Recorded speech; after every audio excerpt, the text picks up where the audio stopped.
laser-tipped battle axes come together in a zero-G combat arena to the death.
I'm gonna wake up right now. We're still in ads, so Yeah, I'm gonna address this here in a minute. yeah. Little preamble for y'all. I'm really hoping that this entire situation that's going on right now isn't like Microsoft causing problems on purpose. But yeah, we started late today because I had a really bad failure issue. Me talking slowly suddenly is me fixing a few things. There's still a number of things that still need to be fixed, actually. I haven't even switched over the audio yet. So, ads are done. Hi, hello, everyone. Hi. So what happened that caused the delay today is I had my computer just fucking powered off. Not even like your normal blue screen shut off, like a full computer turns off, computer turns back on. And looking at the event viewer, which is something I tell a lot of people, if you have any trouble with your Windows installation, learn how to look at learn how to get event viewer pulled up. And I'm gonna cause some stream problems opening this. There's a super specific issue that happened that has me thinking, yes, thanks, S channel, blah, blah, blah, blah, blah. There's a super specific issue that occurred that I'm really, really, really hoping is not like hardware failure and it's just like a straight incident. But I received a processor core machine check exception. For the layman's terms, something on the CPU wasn't correct, and the only way for it to correct it was to turn off. And that's a bit of a problem. That's a bit of a problem. That's a bit of a fucking problem. And, well, if it turns out to be a CPU, I don't think it's a CPU problem. I think something made it to the CPU, and it didn't like what it saw, so it decided it wanted to kick off of that. I'm hoping it's not like a CPU failure, because if it's a CPU failure, one of two things is going to happen. One, that's going to be it for streams until I have a job. Like, indefinitely. Unless y'all aren't opposed to me putting up a dono goal. Because certain people know that I'm having other financial issues that are about to be asked about here in a week or two. But, yeah. Like, I don't know if I'm going to put up a dono goal or what for it. But if it's a CPU failure, that means I have to get a new motherboard again, a new set of RAM, and a new CPU, which is a mounting cost that is like, yeah, you might as well just replace your whole fucking PC at that point. And if that's the case, that's gonna suck. Because I don't know, like with the way everything is right now and everybody's finances and how shit's just kind of like fucked for everyone, I don't know how soon that would be happening. If it's just a GPU failure, that's going to be a little bit easier because that's going to cost less in the long run. Because AMD is what I usually go with for GPUs, and that makes it easier for me to be like, hey, this like it's literally $700 versus $400. It is like the actual cost difference here, with the $700 being on the CPU side, $400 being on the GPU side. I don't know what the fuck the cause was, because it could happen again. It could happen again today. It could happen again 4 days from now. It could happen again, like, at any point. Or it could just never happen again. If it's a PSU problem, that's a lot more palatable. That's like $120 on a bad day. It would just be me picking up another modular 800-watt PSU, which are like dirt fucking cheap now compared to when I originally got mine, which could be possible. It could just be like a fucking PSU problem. That's like the oldest thing in my PC right now, which isn't that old, but it's still the oldest thing in my PC.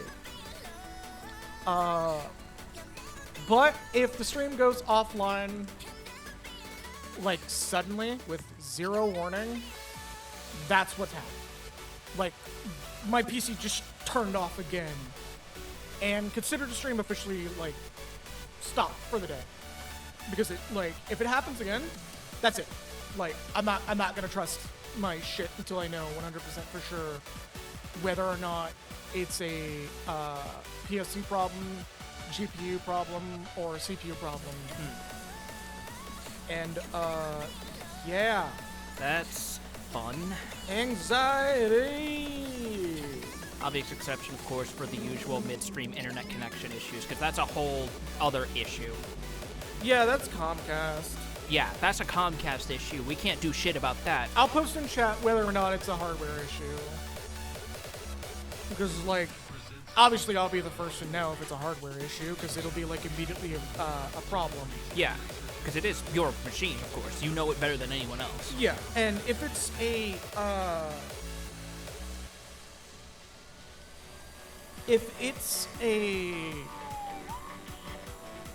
internet issue, that's fine. We can just stop for a minute, let it sort itself out. Yeah, And if it continues for more than, like, 10 minutes, I'll, like, either continue on without chat and immediately upload the YouTube video, or we'll wrap it in there and just, you know, Yeah. try to reconvene next week and talk about that. Yeah. At best case scenario, consider it like a kind of involuntary BRB. Yeah, that's more or less what it's going to be at the end of the day. Anyways, where we last left off is, you want to fucking do the recap for me? My brain is like not. Oh, yeah, of course. So where we last left off is we finally wrapped up the divided scenarios. We convened back to Narsh, beat back Kefka's incursion, but Terra turned into a half-Esper, screamed, and flew off across half the country. And now we're on the west side of the main continent trying to find her, which has brought us to the ever-infamous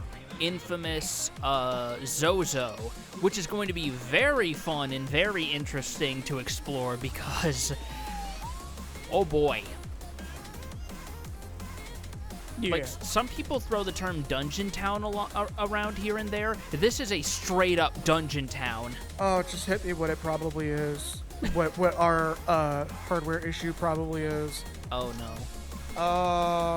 You know what I think actually happened? What might have happened? I think my GPU is going out. Oh, no. It's been showing signs for a little bit.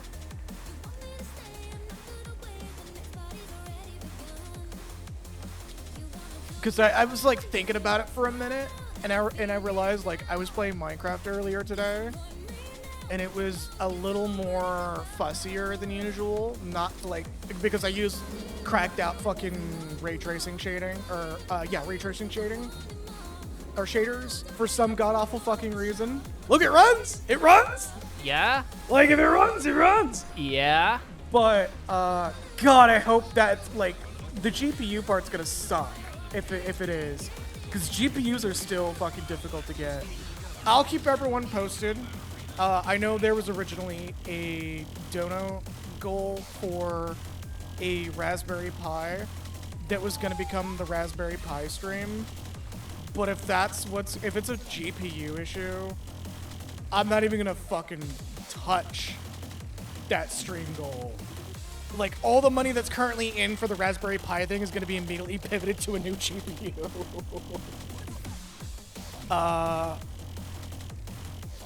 Also, Lays saying, Terra going, I'm not gay. Her Esper abilities throws everything across the room, conspicuously creating a rainbow in the process.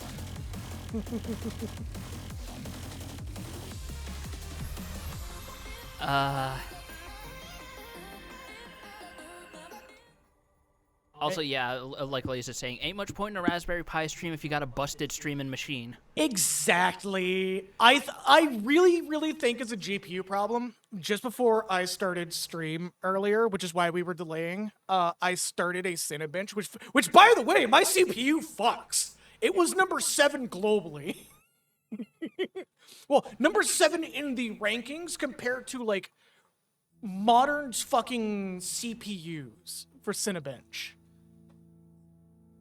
Yeah, because I don't think, as much as people have been like I said before, as much as NVIDIA and stuff has been pushing stuff like the 4080 and beyond, I don't think there's a lot of games that like outright require that level of output. No, CPU, not GPU. CPU, big difference. Oh, right. GPU is, my shit's not even in the top 10. I can tell you that right now. But yeah. CPU is a different story. Speaking of different stories, fucking Zozo. Yeah, so we just gotta duck in every once in a while. Yeah. So this town has a certain theme you might have forgotten. The second hand of my watch is pointing... Wait, what did he say it was pointing at? What? Second hand of my watch is pointing at 30. Oh, right. We gotta look for, or talk to a bunch of... Harvester and Veiled Answer. I forgot. Encounters do not fucking stop. Yep, this is a dungeon-ass dungeon town, like I said.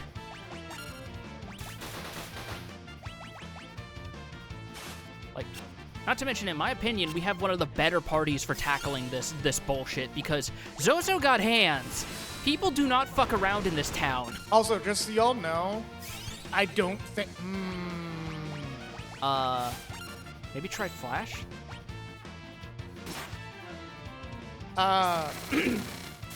There you go. Just so y'all know, I do have a sort of backup plan for, like, still streaming. It's just will be unlimited hardware. Like, I will literally be swapping to my Steam Deck as my main PC, which would gut most of the games that we're playing currently, except maybe this one. There you So, Anything in that bucket? what's up? I said anything in that bucket, the one by the stairwell. Oh, yeah, give me a minute. Yeah, no worries, no worries. I think it's just a normal ass bucket. Just the bucket. Ah! Hello, Mapes. Uh-oh. I don't trust anything. I'm gonna keep, Yes, no, good plan, good plan, good plan. Celez on. I almost said Sarah's. Celez No, on. no. That's a different big titty blonde. I'm gonna keep Celez on runic duty anytime I don't trust an encounter. I think Sarah's name actually is a misspelling of Celeste, funnily enough. It's a accented dialect thing. Hello, Becky. Also, hello, Laza. Hello, Nexus. Oh, shit!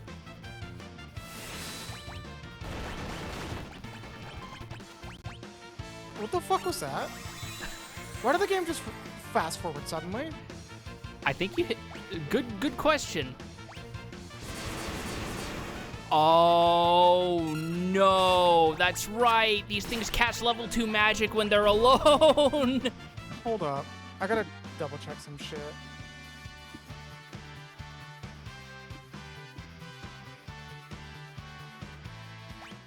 What buttons normally fast forward? I don't remember if there is a fast forward button in battle. I know the auto... I know there is a fast forward feature I think they patched in. No, this is field, buttons. It'd probably even be in config or something.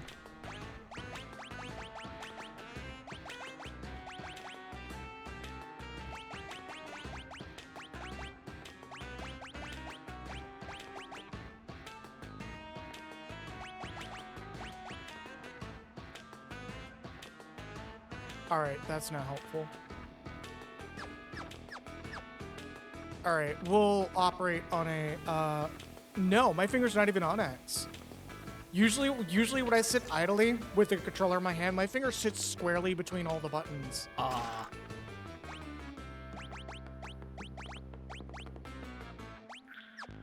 She can't cast magic if she's KO'd. Yes, thank you. I'm trying to, like, keep up with everything here. Okay.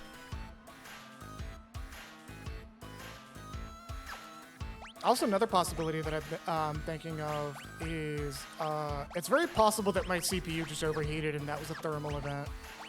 It is a little warm in here today. Yeah. And I was keeping my fans by default at like 50% for quietness. Yeah. Hey. No controller. Hey. Alright, let's get everyone topped off. By the way- Look, I know it's more expensive. I don't care. No. Like, remember how last stream I said I want to politely but firmly encourage you to make sure to bring Celeste in your party? This dungeon is why. Imagine doing this bullshit without cure magic. Yeah. Well, I think Terra has it as well. But she's also MIA, so... Runic. I don't Tools. believe this boy has any magic. I don't trust it. All right. I'm gonna drill a hole in this man's chest. Good call getting drilled, by the way, ASAP, because that's helping you a lot. So, yep, that's the danger. Magnitude 8. That's not magic. That's just pain. Was that literally his fucking... That was his last gasp attack. Yeah. Oh, fuck. Oh. Hi, welcome to Zozo. You're not gonna like it here. I've never had this bad of a luck on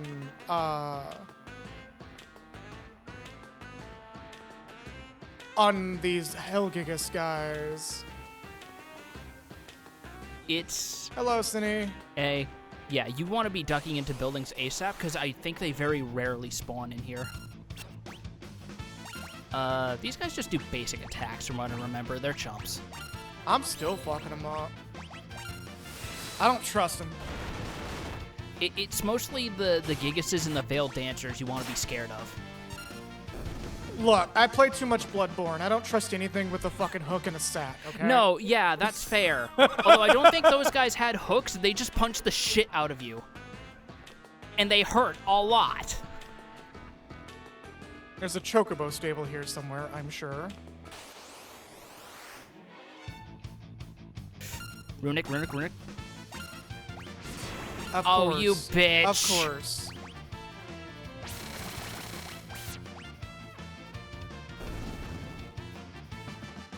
Just drill a hole in her chest. No questions asked.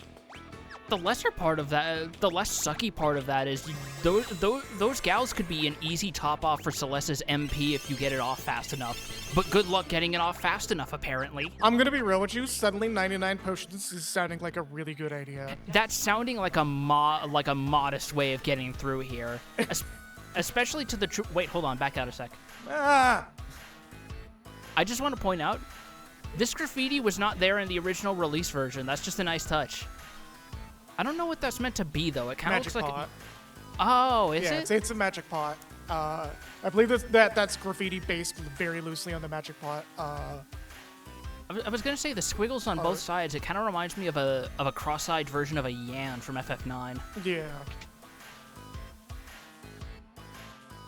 Taking 99 potions and meeting the Gigas. Girl? Nope, haven't seen any girls lately, and there's definitely not one on the top floor of this building, so don't bother checking. Okay, cool. I'm gonna go check. Yeah, so if you haven't picked up on the gimmick yet, every NPC but one tells lies. Just flat-out, bold-faced lies. Yeah, and I think the guy who doesn't tell lie. How long we have to keep this up? Oh, okay. I just happened to enter and be like distinctly aware. Shit. This is gonna happen. This is gonna happen. Why did they make this enemy this way? That's very mean. How about this? There. Now we can idly beat on this lady. Don't take that out of context. Drill a hole through her chest.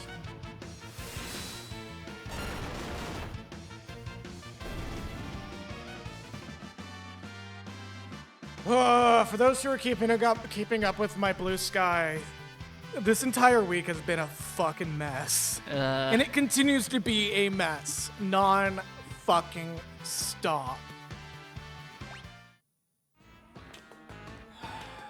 Top off. Oh, yeah, I should probably do that real quick. Oh no, it still is 5 MP. Yeah, what do you mean by that? I thought it was like more expensive to do party-wide. No, it just reduces the effectiveness based on the number of targets. Okay, that's still economic. Oh, absolutely. Hey, no cutting, get in line. All right, well, we're just gonna go up to the... You bitch. Side Oh wait, attack. hold up, this is to our advantage. Nah, fuck you. Runic, immediately. No, I'm baiting this shit. Hold up. Yeah, Hey! 22 MP back in the tank, buddy. fuck you. I'm baiting it. I'm baiting this shit. Fuck you. May as well steal from her while you're doing it, because that doesn't do damage. That's true. Was her max HP?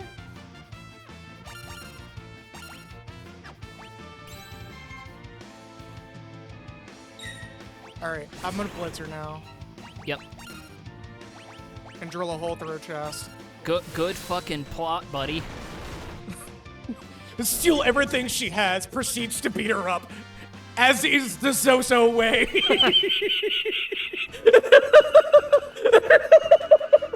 I don't know why, but that tickled me. Local Tanuki takes working girl for everything she has and leaves her for dead in the streets. More at 11. Look, I'm gonna be real with you. I support sex workers, but when they cast level 2 magic on me, that support goes out the window.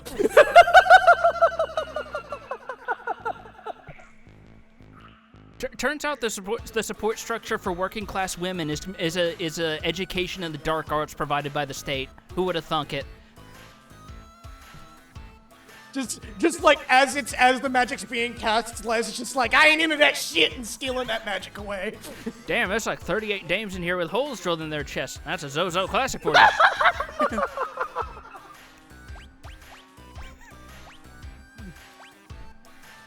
Imagine some alternate like Wayside storyline where there's a bunch of detectives coming here on a Disco Elysium style investigation of all the enemies you beat up in here. Why am I forgetting the name of one of the supporting characters of Part 5? JoJo Part 5? Yes. Fuck. Was it Bucciarati? The one with sticky fingers? Fuck, I'm trying to remember. I think so, yeah, the zipper guy. Yeah. Sticky fingers. Yeah, that was him. Yes, Bruno okay. Bucciarati. Everybody getting fucking Bucciarati'd. That's a joke that only people who have seen Part 5 will get. And Why did feel you use an very ether bad. on her? She was only missing 20 MP, and you just stole a bunch of MP from an enemy. Yeah, I'm just gonna, like, top her up, honestly. Hold up. Hold up. You Yeah, saw that crane's a shortcut. Okay, cool.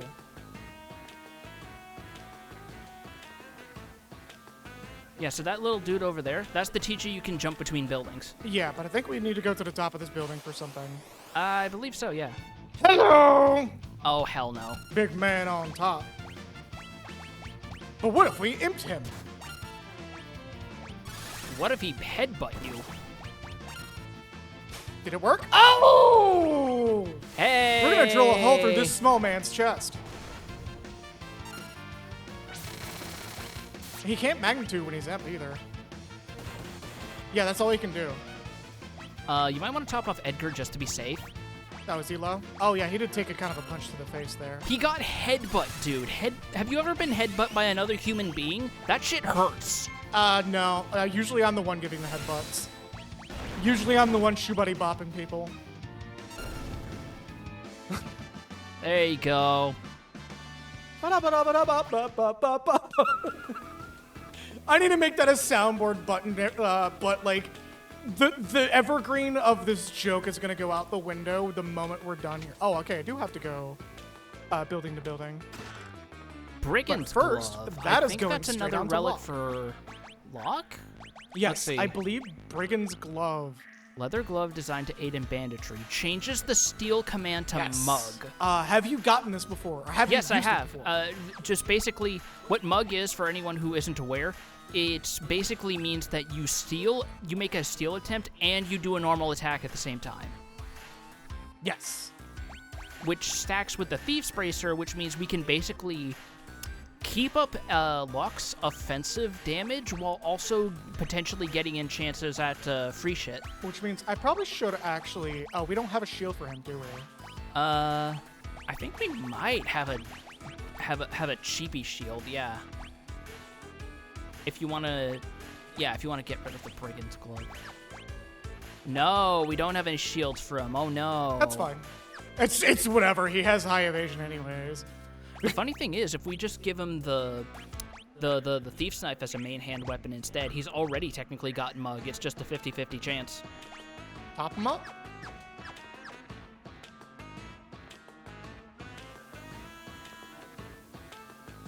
Oh, that fucking sucks. I'm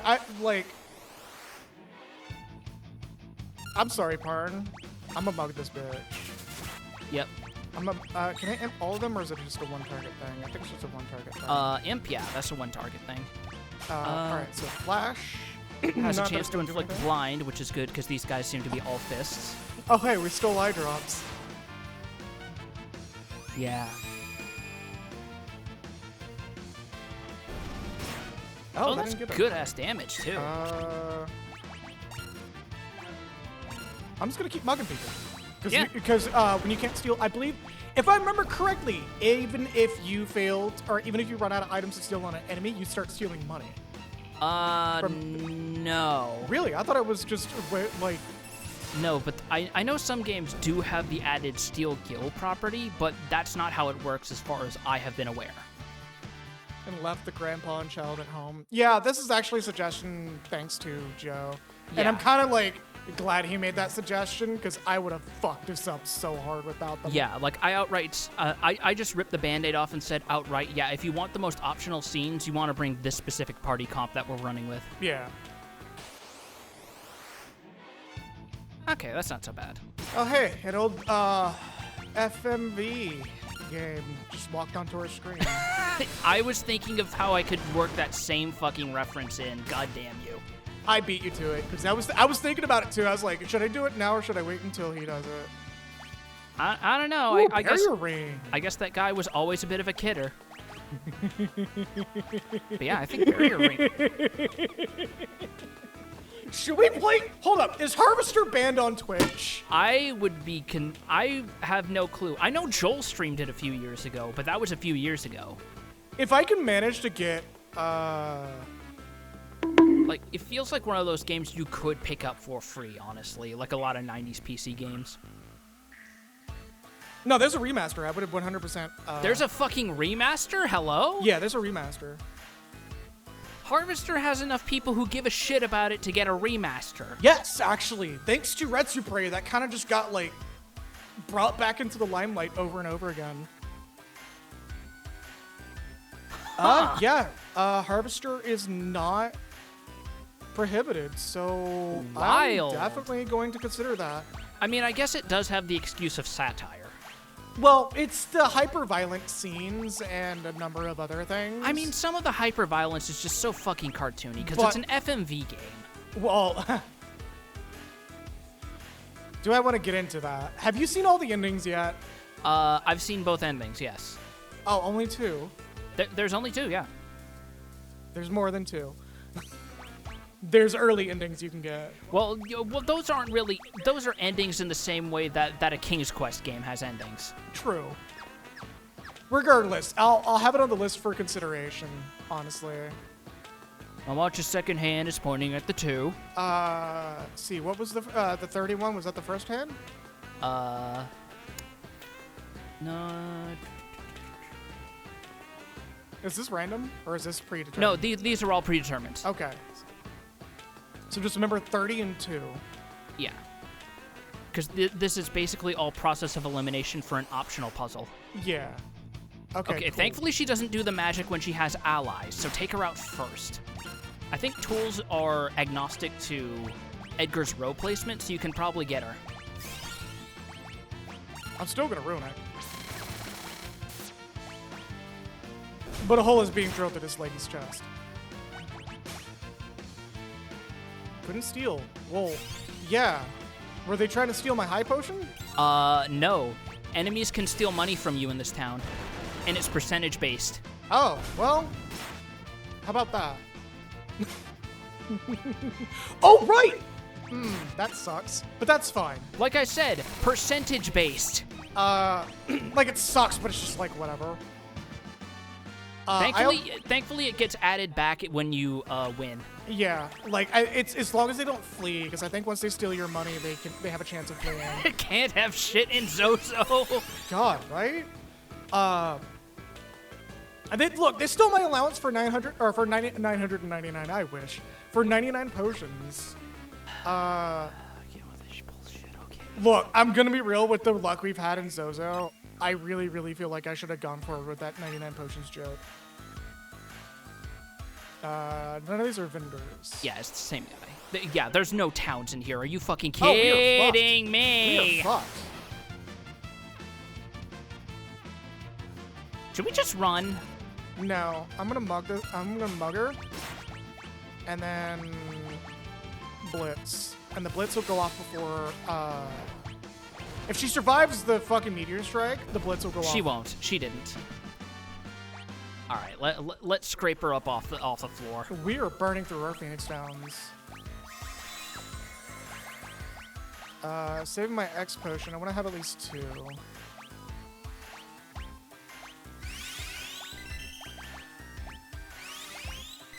God. I'm topping you off for safety. Yeah, we're just having the worst fucking luck. Yeah, like Meeps is just saying outright, this place is a massive difficulty spike in the game. The seconds are divisible by 20. So that means they are not divisible by 20. They're this whatever this puzzle is for, the seconds are an odd number. So it's 10, 30, or 50. Gotcha. Hold up. Ah, damn it.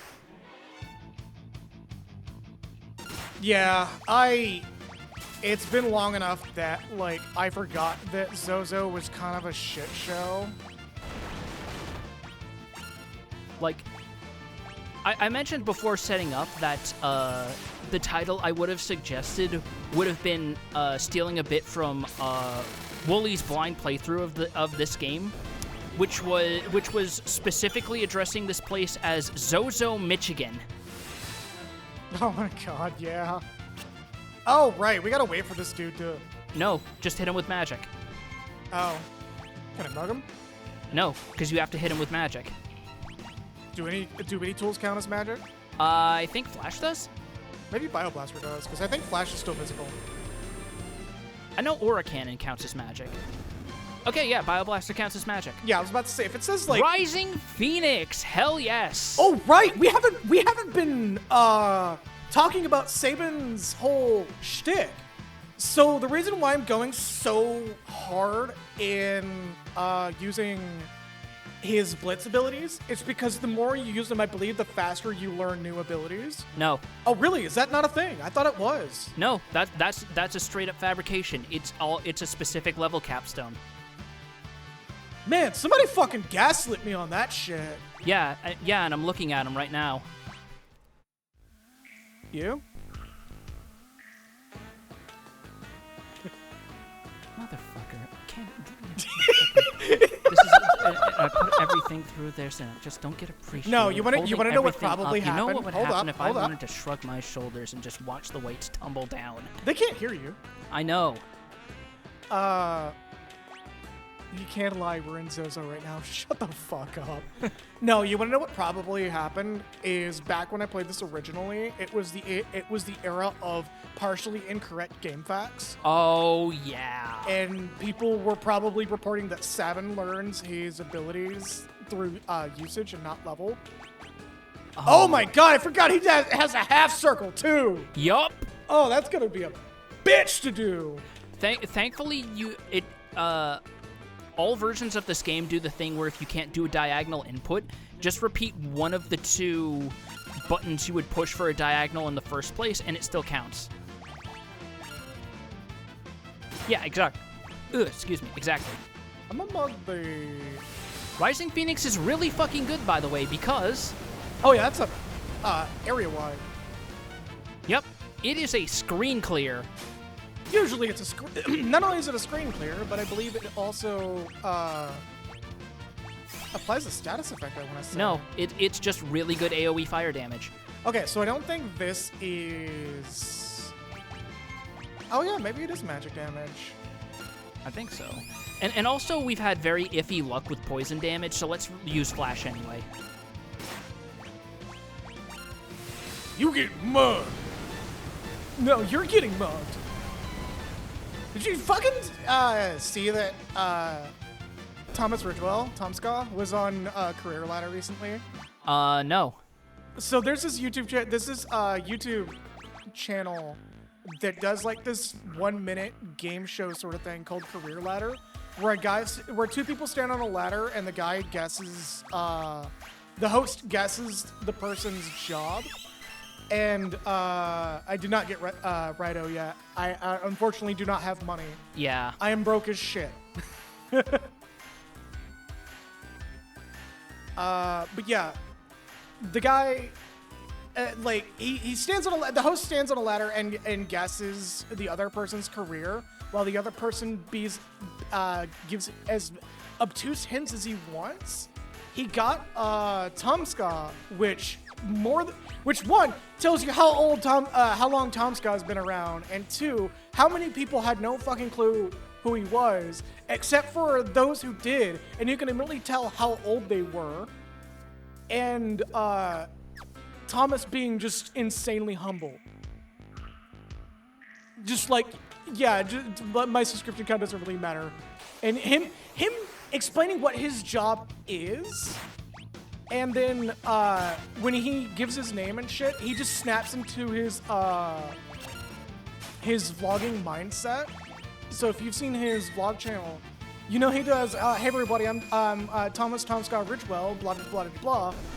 And, like, me watching his stuff, seeing him snap to that was like, this dude has been doing this shit for so fucking long. That it's second nature? That it just, like, he snaps into it. Like, it's nothing. Like, it's just, he can pop into that mindset like he's been doing it for his whole life, which he might as well have been. Yeah. But also go watch his stuff. Dude's still making content. Dude's actually really cool. Like, super fucking progressive. And, like, just overall a genuinely good dude.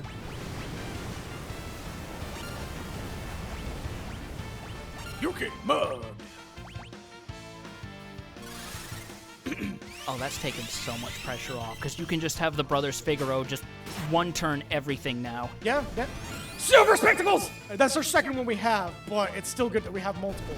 You wouldn't hit a guy with glasses, would you? Locke steals his glasses. Locke steals his glasses. Yeah, I mean, I wouldn't, but you don't have glasses right now, sir. Silver Spectacles are expensive. Not really. I think they only go for about 500 gil a pop. That's still extra money if you want to sell those, but... So before we even get to the top there... Burning Fist. So I believe that's for him specifically. Is that the sound? God, the only way that could complete that is you open the chest and you just hear like a brief MIDI snippet of like some G Gundam music. Oh my god. That's a big attack jump, by the way. Look at that shit. Oh goodness. Oh goodness. That's gonna make Rising Phoenix fucking hit. Sabin's kind of really good. Okay, so we're good except for MP, which I think I could just use a elixir, an ether. Yeah, and you should be good for the upcoming boss fight. Yeah, I don't think I need to use more than one. Yeah, because thankfully you are almost done with this bullshit. Yeah, I think once you beat this guy, it like. What brings you here on this fine day? Do you need to get through here? I'm sorry, I didn't mean to be in the way. I'm not very strong in a fight, and I'd hate for there to be any trouble, so why don't I just let you pass? Hey, wait a minute! He was lying! Meet Dodaluma, the boss of this place. He's kind of a prick. Oh wait, I don't even need to use that. I can Yeah, just Rising Phoenix is AoE, and it does not do more damage if it's a single target. I'm gonna drill a hole in his chest. Oh, we stole a jeweled ring! That's pretty good. That's immunity to petrification for later. Yeah, there's a boss that I'm thinking of that's gonna... Sir, we're just gonna out-DPS you. We're gonna try to out-DPS you. Sir! Sir! Holy shit! Man took lessons from Gilgamesh last game.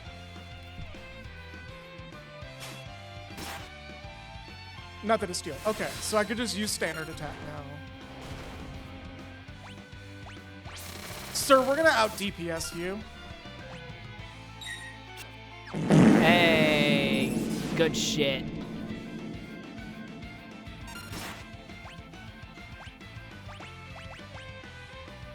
You saw it flicker for the run for a minute. Because it requires the shoulder button inputs, and you did them so fast for a brief moment, the game thought you were trying to run.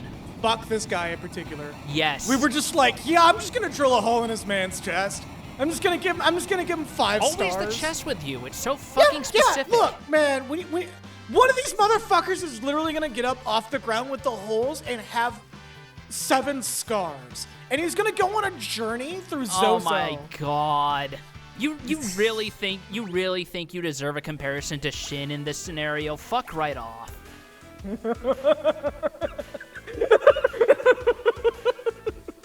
Just the boss gets up and goes, ah! Now he's doing that John Lennon janky leg walk. Alright, I think you're in the clear for now. Just get to the top of this tower and we can get the fuck out of here. Should we do the optional thing? After this. Yeah. Because Okay. I believe it's back on the ground floor anyway. X potion.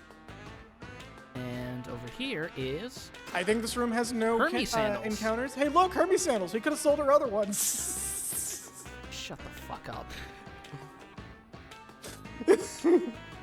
She's just concentrating really hard on the ceiling.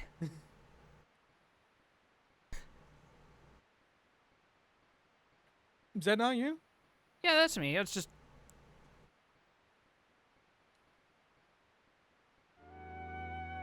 Oh yeah, I forgot that it has, like, generic dialogue handlers, so you can't really tell who's saying what. Terra. Terra. It's everybody at once. Terra. Terra. Hey, by the way, Jesus. Right. first game in the series where Rama had a prominent role, and this wound up coloring a lot of his depictions in later games where they stopped to give him an actual personality. Yep. We saw the echoes of this when we played FF9, if you'll remember. Yep. Where he's not really the wild man in the woods going, you go near them woods, I come after you. Which is pretty much beat for beat what he was in FF5. Yeah. In this one, he's just like fucking Gandalf straight up. Yep, and there's nothing wrong with that. There's nothing wrong with a little wizard classic. This girl is your friend, I presume. Is Terra okay? So her name is Terra. Terra. Interesting. I thought her name was Tina. Huh?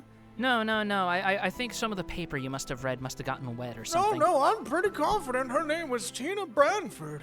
No. She's been saying Terra the whole time. Oh, really? Yeah, Huh. weird. I might have to put down my smoking pipe for a little bit. Oh, it's just herbal concoction. What do you think it is? No. TikTok says it can't be weed. Shit, I can't clip this anymore. Yeah, the video where we made it's not weed joke got delisted on TikTok. Oh. TikTok's policies are fucking stupid. There's a good chance I'm not gonna upload that shit anymore. Okay, fair enough. I had like one video uploaded and it immediately got fucking delisted. Because I keep hearing stories about like people who I follow or who I watch just mentioning, yeah, my TikTok account just got closed for reasons that no one has bothered to tell me about. So fuck that noise. Yeah, that's pretty much what I'm waiting for. Is like I start uploading shit, and they're just like, yeah, I'm just gonna close your account. And it's like, okay, cool, go fuck yourself. Oh, I just realized I don't have the noise gate on this entire time. Let me fix that real quick. Yeah, just while it's on the mind. All right, that's been fixed. So, interesting.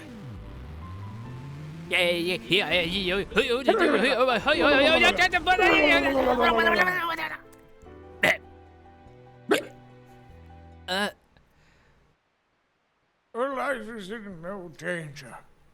She simply used a power she didn't know she had, and it overwhelmed her. You know how, like, sometimes you go to the doctor and the doctor is just like, hey, you're showing symptoms of something and we need to do further checks. And you're just like, oh my God, I hope it's not cancer. And then a doctor comes back and says, you have autism. And you're just like, huh? That's about what she's going through right now. Now, her body won't listen to what she's telling it to do. That is literally autism. As for myself, I am Rama, the Esper. Rama. When you drink Turkish coffee for the first time. This You're power, an it's overwhelming. Esper? This power, it's overwhelming. Master, what is this? Oh, no, that's scary. She has Esperantism!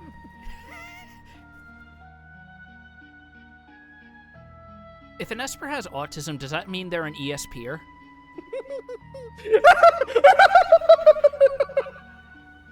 They're just stimming by reading people's minds. You're thinking of cats right now. How did you know? I'm an Esper. No. I don't think you're getting these two words right. But don't Espers live in another world? Ether divergent. That doesn't mean there's anything stopping us from living in this one. It's must come in a variety of forms. My appearance is similar to your own, so I can live here as one of you. Constructed language created by LL Zemna. Without fear of anyone discovering the truth. Why hide the fact you're an Esper? Esperanto. I knew exactly where that was going. Yup.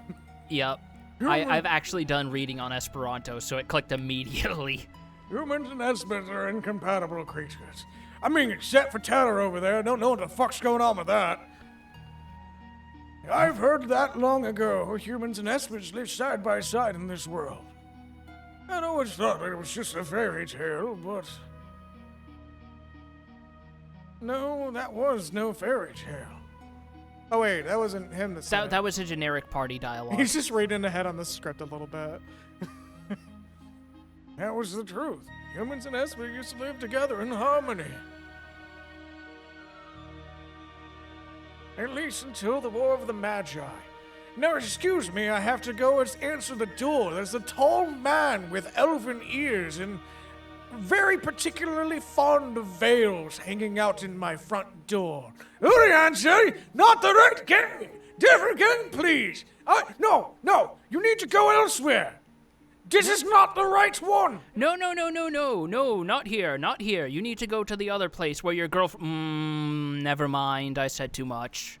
Look, Uriansei, you have to meet me at a tree. Does this look like a tree to you? You know what? Okay, in your defense, you are correct. This does look like a tree to some, but that's beside the point. This is not the correct tree. Oh god, the floor plan does make it kind of look like a Christmas tree or a maple leaf, doesn't it? That was the joke. I was noticing that. I was like, I gotta make a joke about this. Oh god, that actually reminded me. A specific area that you visit in Chapter 4 of Deltarune, I won't say what it is, but if you've been there, you know, is also laid out like a Christmas tree. Yep. What the fuck, Toby? Same with the areas. Yeah. Just I not don't gonna wanna- get into Deltarune spoilers. Not Yeah. gonna get into Deltarune spoilers. We're gonna wait at least a good few months before we start talking about that shit in the open. Toby hates Christmas. Considering the quickness of Halloween jokes he is making on his Blue Sky account now.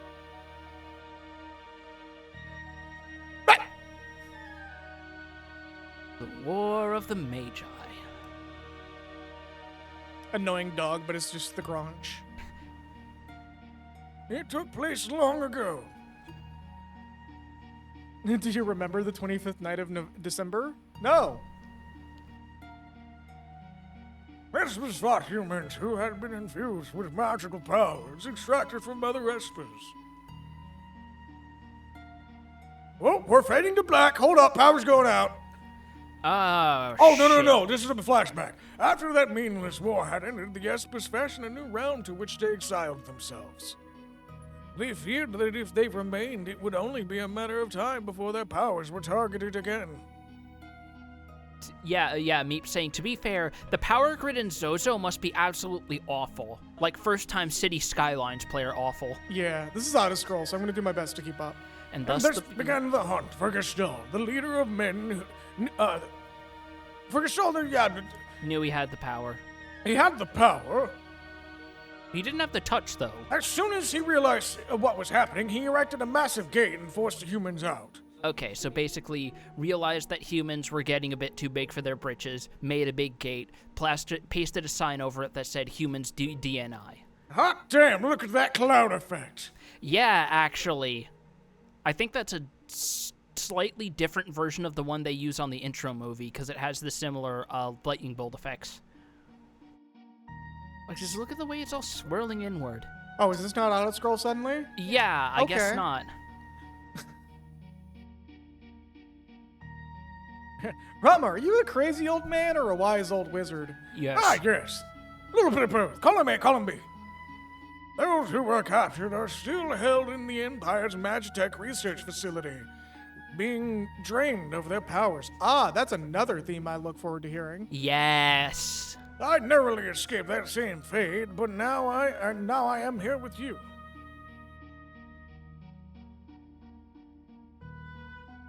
So which one of you four has the green hair?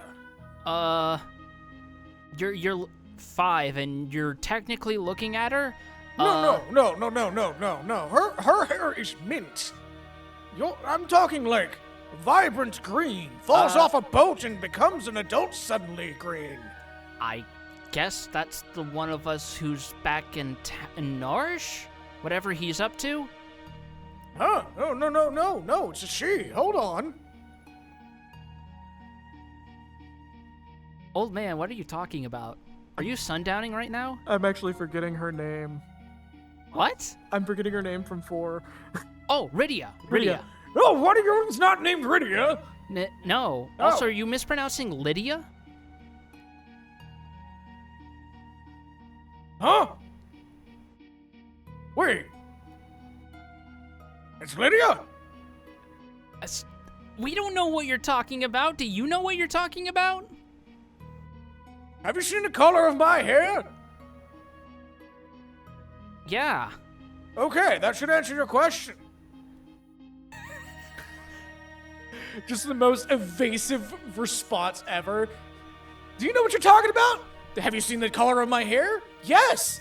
Okay. Old man, do you Huh? smell burnt toast? Yeah, old man, do you smell burnt toast? She seems to have calmed down a little. I called Terry here to me when I sensed that she'd lost control. She responded to that call.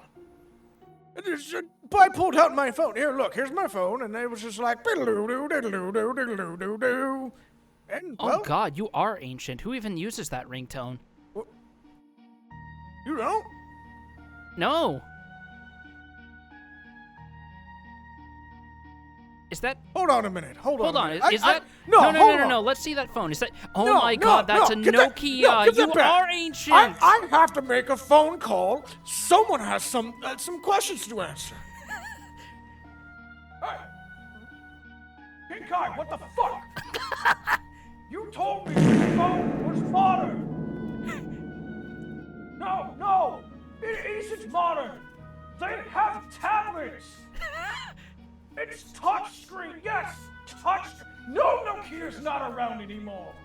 They made Windows phones. Hold on a minute. I just gotta handle this. Y'all got this, right? No? All right, give me a bit longer. No, I get it that the Windows phones were superior in every way. They didn't take off.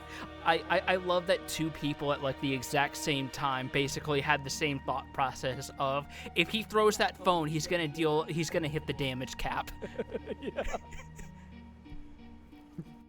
Shadow shows up and immediately fucking dies.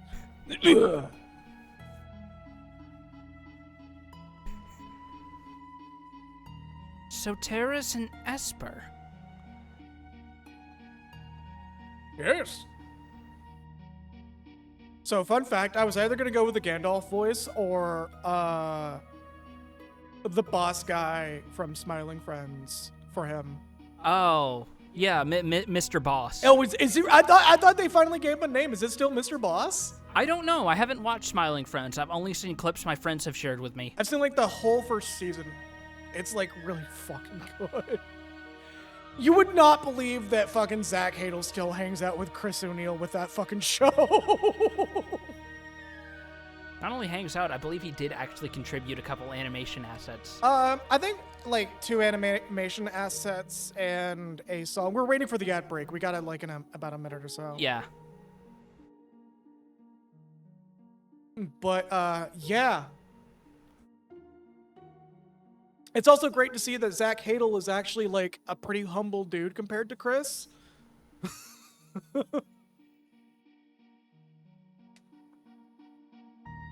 It's like you can approach him in public and be like, "Hey, dude, your fucking animations are awesome." He'll be like, "Yeah." Him and fucking Tomar. It's really funny that I will say, from what little I know about Zach, it's really funny that he keeps making nasally voiced characters as a bit of like well-meaning self-deprecation that's not too far from his normal register. That's just no. Wait, hold up. I said not too far.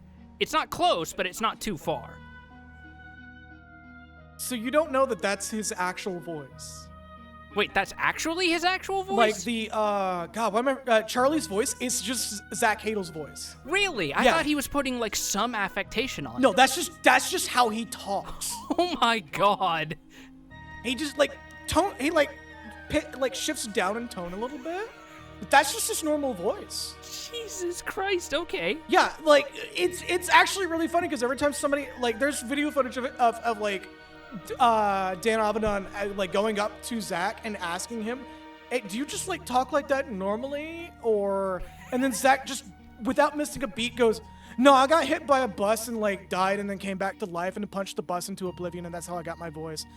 and then like everyone just like he delivers it in such a deadpan way that just like, "You're joking, right?" And he's like, "No, this is just how I talk normally." Like, it's clear that the dude got got shit growing up because of his voice, but like managed to take the high road of it by just Yeah. being like having a sense of humor about it. Yeah, like basically that kind of like silver lining where someone clearly got bullied so much about this aspect of them that they were able to come back around to develop a thick layer of skin around it. Yeah. Anyway, see you on the other side of the ad break. See ya.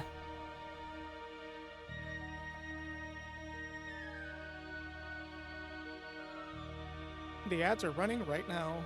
Okay. You know, it's really funny. Like, there's been a few episodes of Game Grumps where Dan talks about him first meeting Zach, and him just going on about how Zach is just a strange but kind of chill individual. Yeah. Like, it's just full on fucking weird mode, 24/7. I mean, he's a fucking Newgrounds animator. There's no normal with those people. Yeah, and I think it's really funny that like out of everybody Newgrounds related, Chris O'Neill is the only one who's just not fucking changing. I mean, some people are changing from that era. It's just not all of them are changing for the better. Fucking who specifically you're talking about? Last I checked, wasn't there some shit with fucking, I forget his real name, but I know he went by fucking Spaz Kid.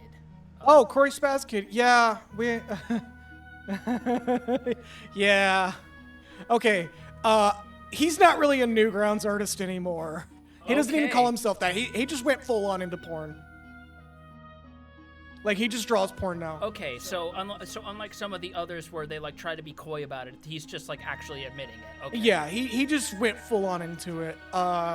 We both know what Rice Pirate is doing. Yeah. He's 'cause like it- being. Yeah, or Mick Lauer. He's Yeah. Like he just seems to be fucking thriving right now. Yeah, he's like full on. He went full fucking leaned into what he's loving and just making money off of that. You know, I had a thought considering just how much he loves fucking JoJo. Imagine if he gets cast in any part, in any speaking part. I think he for part actually has a 7. voice role. Did he get a role in Steel Ball Run? I No, don't think they announced earlier the than English that. cast list yet. He was Abakio. Oh shit! Okay. Yeah, he was Abakio. Yeah, no, that's fucking perfect for him. He's also Yoriichi in Demon Slayer and Shishio in the Rurouni Kenshin remakes. Huh.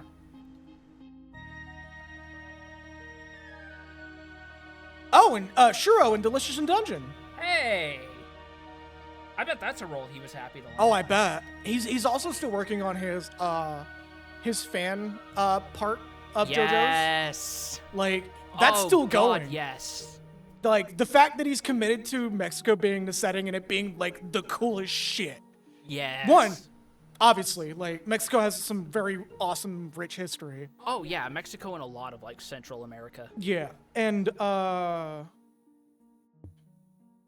he's apparently done a shit ton of voice roles. He was a voice role in Dust and Elysian Tale, which is a game that I actually want to play at some point. Yeah, I believe that has a lot of like internet notables in voice roles. if A I lot of remember people correctly. got their start from that. Yeah. Yeah, no, I've had that game for fucking years, and I actually kind of want to stream it. I appreciate that I come in halfway to saying some fucking insane shit, but good to see y'all started already. Yeah, wait, oh, were you expecting us to say some insane shit immediately? Because I could say some insane shit right now. What like what insane shit? What are you talking about? Hold on, let's return. Let's see what's good. Let's return from it. No, she's a bit different. God damn. Okay. We're making a joke about Terra being neurodivergent because it does kind of play into it a little bit, but Ramen's just like nailing that home. I mean, I'm gonna be honest, considering a lot of the stuff that she has to go through, I don't know if that was the writer's intention, but she does come off a little bit autistic adult thrown out into the world with no guardrails coded. just traumatized and autistic at the same time. Yeah. I mean, that's She's I mean, like, that Venn diagram is almost a circle, let's be real. She looks like she's in pain. She's afraid of what she is, and that is a painful thing. Is she autistic? No, worse, she's a new type. Jesus. Lux is like, hold up. Are we talking Gundam Seed new type? Or no, God no. Oh my No, god. holy no. shit. We're talking like Zeta Gundam new type. Yeah, like UC era new type. None of that. I feel this is both a trans and autistic analogy. Oh yeah, no, 100%. I feel like this could be applied more as like general queer, but that also does include trans. You could call her Camille if you wanted. Camille's a boy's name. Once she understands her true nature, the fear and doubt should subside.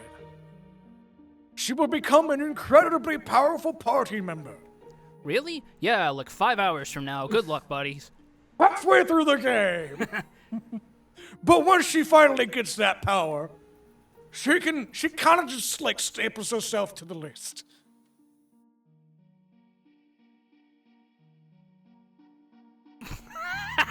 Me watching my head clutch their head and double over as they transform. So is this an autism allegory or a trans allegory? I mean, like, putting that thought to a seriousness for a minute, I feel like it could go both ways, genuinely. I just had a thought. Imagine making that imagine making the uncomfortable, tense 911 call as it's happening, and you get that question from the operator.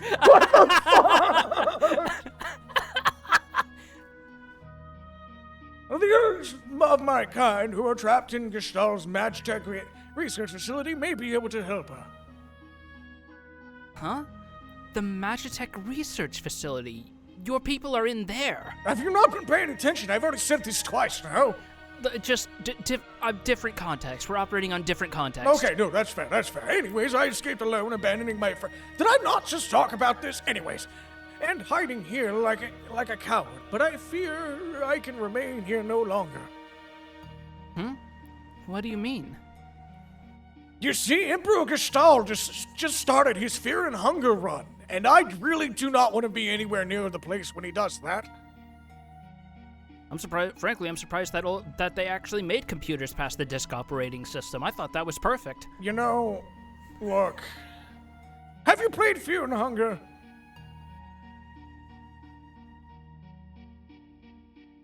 If you answer no, it's perfectly fine. You could be honest. If you just say no, it's whatever. Anyway.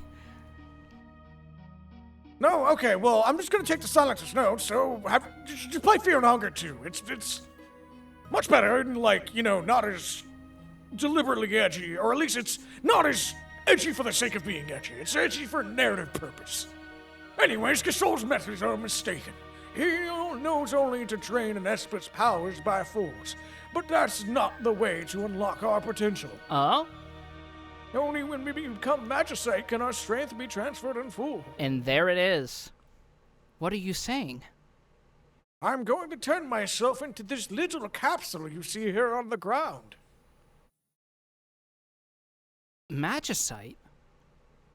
Yes, Magicite is an Esper's power in its purest form. When an Esper dies, Magicite is all that's left behind. But Here's 3 of them right now. These are my companions who fell as we fled the Empire, and I will give you my power as well. Just so you know, this is also part of a Minecraft. Yeah, I killed them all. I killed them all. I was very hungry. yep, conveniently enough for each active party member. Yep. Oh, just so you know, this also happens to be in a Minecraft mod. If you download that mod, don't. It's not very good. Yeah, there's a Minecraft mod that introduces a Magicite system, and it misses the entire point of why Magicite works. Rama, but why? Celeste, I don't actually want him. He seems crazy. Also, Tara's mom was a freak, just saying. We're definitely going that direction. Oh, give us a minute. We'll get there when Give we us get a there. minute. It's another one of those mods that, like, it's good for some people, but it's another one of those mods that has a magic system, but the magic system operates on a physical resource instead of a stat resource. Or, like, you have to constantly be... There's a mod in Minecraft that, called Zenith on Fabric and Apotheosis on Forge that requires a craftable resource that requires a lot of hours setting up a factory farming setup to get that resource. And that's just to use the basic levels of that resource. And I think that's really fucking stupid. I just want to make a 5x5 dirt studio apartment, man. Like, we have the magic system solved with mods like Lex I just want to Botania. make a little cottage and, out of like- sand and like ferns, and that'll do me well for like another 5,000 years. And like Bewitchment, but like this mod is just like, yeah, you gotta play it like it's RuneScape, and I'm like, I man, hardly even have anything beyond like a single bed and a crafting table, maybe one single torch. I got, you know, the more you go on to this bit, the more I'm just like, man, we gotta do a Minecraft stream and just see just like have the camera on you exclusively. just track me like a fucking like a wolf you let out into Yellowstone Park to equalize the ecosystem. No, I would literally have a dedicated section of the stream view that says live bumpkin reaction.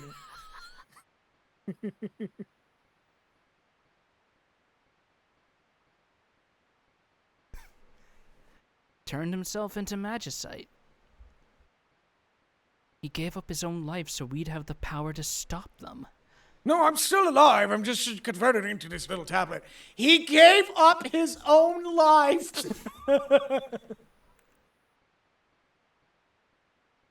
Alright.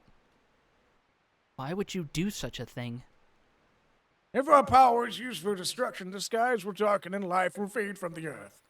You must stop the Empire. There must not be a second war of the Magi. Obtained Rama Magicite. Now let's scoop up the other three. Catch She Magicite. Siren Magicite. She's not Siren. Well, so I think I mentioned before what Esper she's supposed to be, which is like an Esper that never occurs in the game ever again. And Kirin Magicite. Yes, you heard a Final Fantasy XIV sound effect. My Steam Deck uses the Final Fantasy XIV sound font. I'm a fucking Crystal Rick. I'm Crystal Rick! Tara, wait for us. We'll be back for you. Hold up for a minute. So my brain misheard you saying Tenno. just cuts to Celeste just putting on Lotus's helmet and going, Tenno, we will come back for you. So that tells me how well your Ureli Prime grind has been going. Oh, I don't want to talk about it. I really, really don't want to talk about it. Terra, a heavy Garlean unit is approaching. Like, you want to know how bad it's going, to summarize it really quickly? Go on. So I have Sevagoth Prime. Twice. Yeah, Nexus, when you gave me the Sevagoth Prime Neuroptics, you want to know what dropped from the next relic I tried? A Sevagoth Prime Neuroptic. You know, the one that you traded me. Yeah. Yeah, no, it's Banshee. So Terra, to spoil a little bit, Terra's supposed to be a different Esper that I think only shows up in like 3 and 1 called Banshee. Huh? There were no Espers in 1.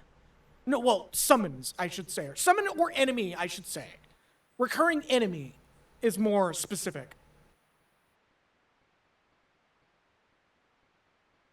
Because I believe Banshee stopped being a thing in... hold up. Actually, let me look that up so I get my facts right.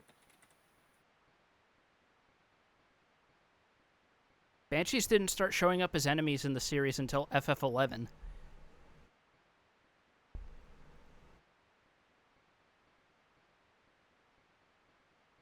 Oh, fuck, for real? Hold up. What was Terra then?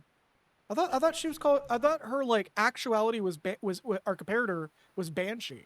No.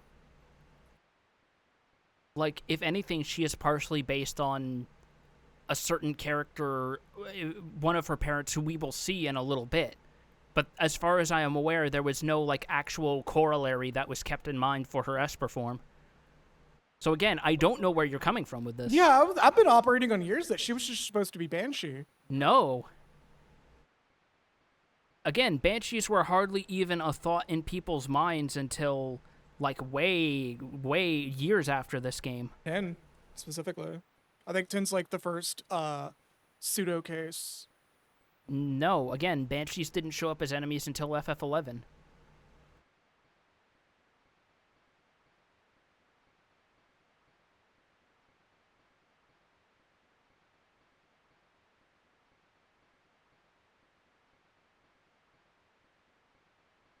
No, it goes before that.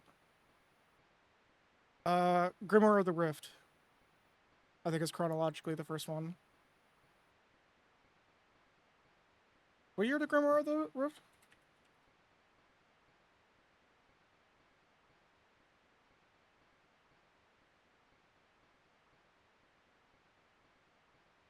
(2007).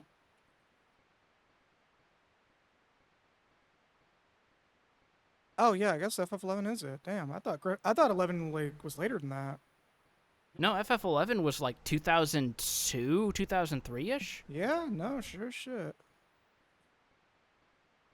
Oh, but there's a ambiguation for Banshee. There's Ghost, Shadow, Spectre, and Wraith. I think it might have been Wraith that I was thinking of. Like, Terra's not Wraith. No. But Wraith would later be split into Banshee and Wraith.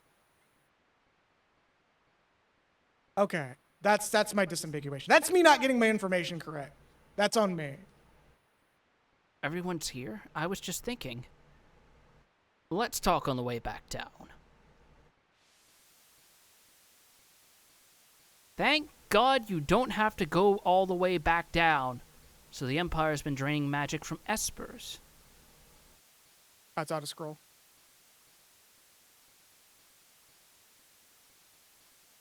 Gouge is having fun on a bun over there. So what was all? Was all that true? I was asleep when they performed my infusion, so I don't know for sure. But I've heard rumors to that effect. Go enjoy your ice cream, Bo. Yeah. Yeah, Final Fantasy does always Malaysia say in Final Fantasy always fascinates them as it has a shared Yeah, cosmology. how there's like because it's more of a serialized I guess kind of series Yeah, is, no, you or can- how you want to put it, where You it's can like safely call it serialized. where it's like every story is not inherently connected, but there's still enough recurring elements that are sometimes partially or wholly remixed that's always part of the fun. And one of the really big things that also occurs is depending on like if you play a fan translation or a Woolsey translation or Woolsey / pre-Woolsey translation, the names get all fucked up, Yes. which probably is where my whole Banshee thing came from. Yeah, like again, I have no clue where the fuck you're coming from with that, because that's the first I've ever heard of it. Like, I just know that Terra's supposed to be analogous to a recurring enemy in or recurring enemy / summon in Final Fantasy. I just don't know which one at this point, because I'm clearly fucking wrong. Yes, but also to harken a bit more to Laza's point on shared cosmology, it's so fascinating to me that starting with like FF15, there's been this like push inside of Square to basically take Ifrit, who's usually got a reputation of being an early game kind of like easily acquired summon or whatever, and just basically pushing him to be like this massive fucking heel or something. It's insane. So, on that note, yeah, Sundowner. No, so what's happening is there was a period of my life where I played quote-unquote fan faithful translations of a lot of the SNES era Squaresoft games, and that fucked up a lot of my etymology for the franchise. And this is including Chrono Trigger, which is why Chrono Trigger I didn't give a lot of facts on, because I'm just like, I don't remember half of this. Uh-huh. And this is another game that I played a quote-unquote fan-faithful translation of this game, hence me making jokes constantly about Terra being called Tina, even though she is supposed to be called Tina Branford. Yeah, However, both names, according to Sakaguchi and Nomura, are still technically canon. Yeah, the god-awful anniversary fan translation of FF4. I surprisingly dodged that one. The one that I got for FF4 ended up going forward as mostly canon because it was an Aeon Genesis translation. Because he was actually like I believe he was half basing his shit off of like the Ted Woolsey translation as well as Woolsey didn't translate FF4. He first translated Secret of Mana. who all was on fucking FF4? I remember it was 3 people specifically. But it was like 3 people within Square who had not the greatest, admittedly, grasp of English, which is why that initial SNES translation was not very good. Yeah, and but yeah, there's an Aeon Genesis patch out in the wild there. That is like, while it's not the most popular, in my opinion, out of anybody who does fan translations, if I see Aeon Genesis, I'm gonna sit there and be like, this motherfucker knows what he's doing. This is more close to an accurate translation than most fan translations. Because back when he did an interview with the guy who runs Fantasy Anime, awesome dude, by the way. He's still doing stuff. He's still posting about Xenogears. He's still posting about Breath of Fire and all that shit. Dude's a diehard fan of these RPGs. Yeah. Back when he did an interview with that dude for RPG Lunch Break, it was brought up, like, Aeon Genesis brought up that, like, he had to be very careful with his translation because, like, he was bilingual in Japanese, I believe. So he was, like, one of the very few people that actually could get a good translation of this stuff. Yeah. But he also didn't want to be, like, creative liberties. He wanted to be as close as possible while still being, like, you know what you're looking at the same time sort of thing. Which is why, during that interview, he also brought up the DJAP translation of Tales of Fantasia and really voiced his dislike for it. He didn't say explicitly hate, but the way he worded it was very particular. Yeah. Although, having said that, I think Aeon Genesis was one of the last groups to do a fan translation for Live Alive in the years between that game no longer getting updates and the official release now via the HD2D remake. Yeah, and I think that translation still had some liberties taken. I think he's like working professionally as a localizer now. No shit. Yeah, like he's still doing. We're just gonna keep the. Oh wait. We're gonna keep our previous party comp. Honestly. Yeah, that sounds best because it's working really well for us so far. Everyone here is gay. Yep. Hey, Pixel. Also, yeah. Scream and cry. I can't do those at the same time. I've tried. It's got to be a one or the other situation. I have to imagine the hardest part of being a translator later Localizer is the temptation to improve a story. Oh my god, yeah. We're glossing over this because it's just we have to go back to Narsh. It's a summation of this. No, we have to go back to Narsh if we want to change party members. Oh, okay. We have to find a way into the Empire. Oh, right, we're at this segment. So, how are we going to get there? The Empire's on the southern continent. But they've closed all the harbors and no ships are permitted to leave port. The town of Jador is to the south is full of wealthy aristocrats. One of them might know a way in. Where there's a guild? Locke? Yeah. Why are you coming with me? Well, there's a rumor about a legendary treasure hidden in the Imperial territory, and all that. I thought I, might have a look around and see if I could find it.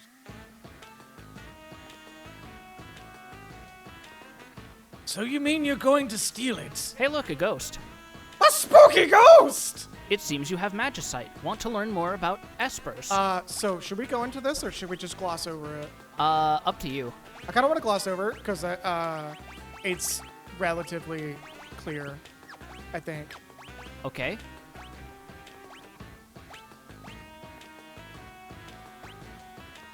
Oh, wait. Yeah.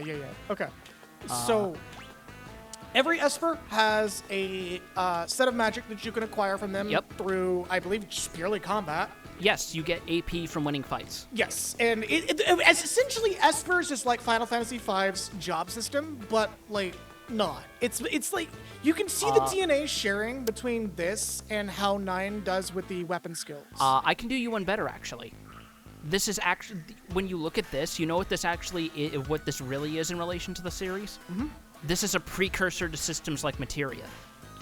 Ooh, see, you have a better connection to the furthest than I do, because I still have to privately play the original Final Fantasy VII. Yes, but basically, if you look at Materia from a pure developmental perspective, you can kind of see that system exists to address a lot of potential shortcomings that Espers have. More on that later. Yes. But as you can clearly see, you have a measured progress and percentage, and acquisition rate is basically the multiplier for how much AP you get. So Thunder has a 10 times acquisition rate, which means if we earn 1 AP from a fight, that translates to 10% progress towards learning it. And once it's learned, that character has it permanently. You can swap the Magicite off to another character. And also, this is the only... Magicite is the only way to get stat ups on level. Yes. Which, well, except for Kieran here, who is a big support. Yeah. I'm actually going to equip her with Kieran. She already knows but magic, though. The big thing that I want to get going is Regen and Libra, specifically. Okay. Because that's going to make a couple encounters later in the game a good bit easier. Libra just so we can, like, actually get our elemental weaknesses correct, and Regen is just, it's good. Regen, yeah. It's just good, hands down. Let's see. Actually, I should see what other... Let's see. Sleep, silent, slow, fire. So status magic and fire. We don't have Terra, so having one person who knows fire... Wait, no, but Sabin has Rising Phoenix, so we still have fire magic. Yeah, anyway. but say we still have fire. I'm probably gonna put that on. Probably gonna put this on her Ketchi because that'll give her magic on level up. Oh, putting this on her. Yeah. I want to at least get Regen, and then I'll immediately put this right on her. Hello, Okay. Sophia. Also, I said hello to you, right, Pixie? I try to say hello to everybody who speaks up in chat. For as long as I can, at least. Yes, hello. No, you didn't. Oh, well, shit. Hello, Pixie. You never say hi to me. I hope this is a joke, because I'd feel really bad if that's actually a thing. 'Cause, like, I try to catch as many people as possible. She just walks up here with a propeller hat and a little popsicle, and all you do is just stare at her sternly with the sound of grinding stone.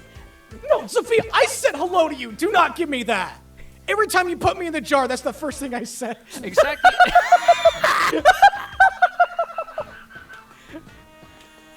Look.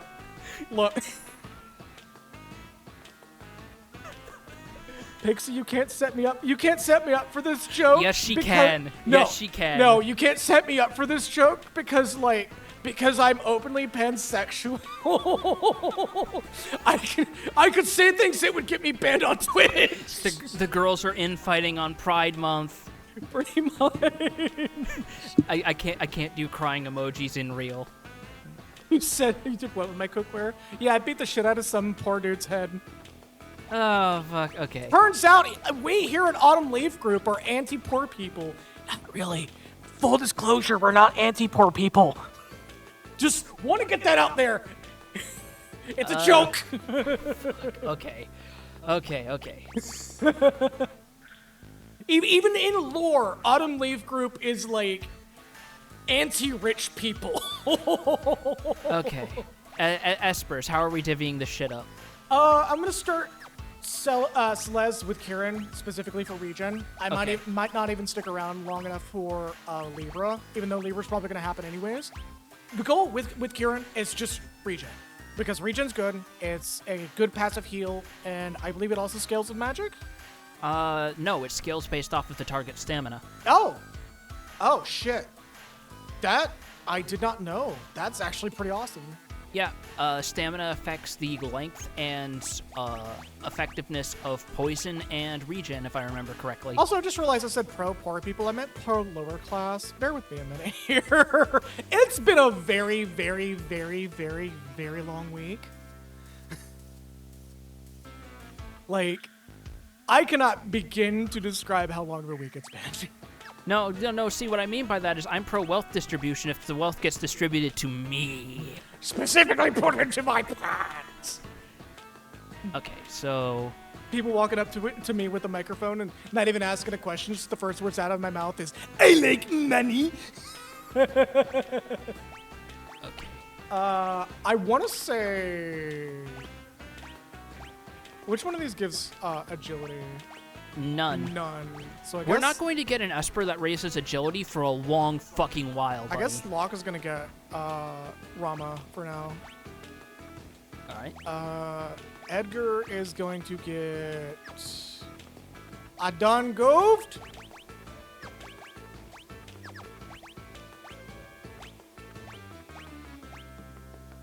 Hoard it all in a hole in my basement. Come to the mansion and I open the door with a robe that's slightly ajar. Oh no! I almost want to put Siren on Edgar. Yeah, because here's the thing. Sabin's blitzes also run off of magic, so he benefit from Ketchi. Yeah, that's what I was thinking as well.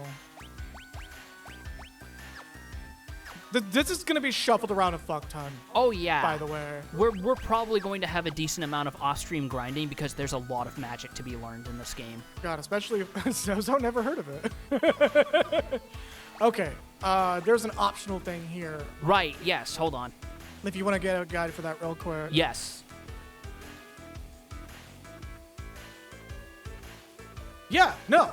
Fantasy Life I has been doing a lot of quality of life for farming. Austrian grinding. I think we get that pretty soon, actually. Where does Chainsaw drop? Yeah, we do get a lot of Austrian around here. Chainsaw is obtained in this town specifically.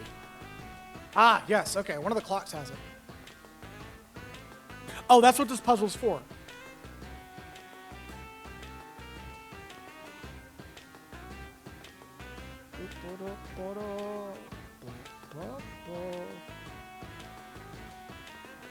Also, coincidentally, this appears to be a departure point for Shadow as well. God, fuck it. I can't wait for fandom to die in a ditch so I don't have to scroll on mobile and get attacked by 1,001 ads. Yeah. Anyway, hey, we can now get some preliminary AP in it, funnily enough. Mug him! You're getting mugged. Oh wait, I should imp him since he's weak to Okay, imp. so you want to go to the you want to go to the inn in this town. Okay, cool. So I think I'm nearby, actually. Yeah, that's why I said we want to get to Terra first because that'll put us closer to our objective. Look up Breeze Wiki for fandom viewing. Duly noted. It should be marked with an inn icon on the map actually. Oh, is this not the end? Hold No, on. it's a pub. Have you ever gone to rest at a pub? Do you really want the answer for that question? Well, that tells me how exciting your nightlife is compared to mine.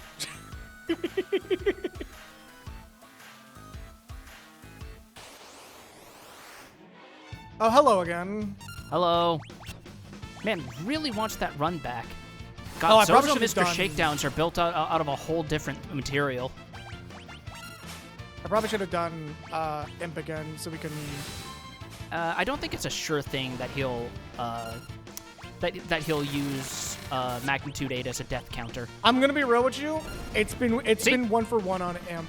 Oh, for the magnitude. Yeah, I don't think that's 1-for-1 Yep, we want to go here, and the clock should be right here. yes. It's lit. So we want to set this Oh, to. that's actually a good touch because it's blinking. That tells you that it's an environmental object. Yeah. Okay, so do you just want the correct time outright? Yes.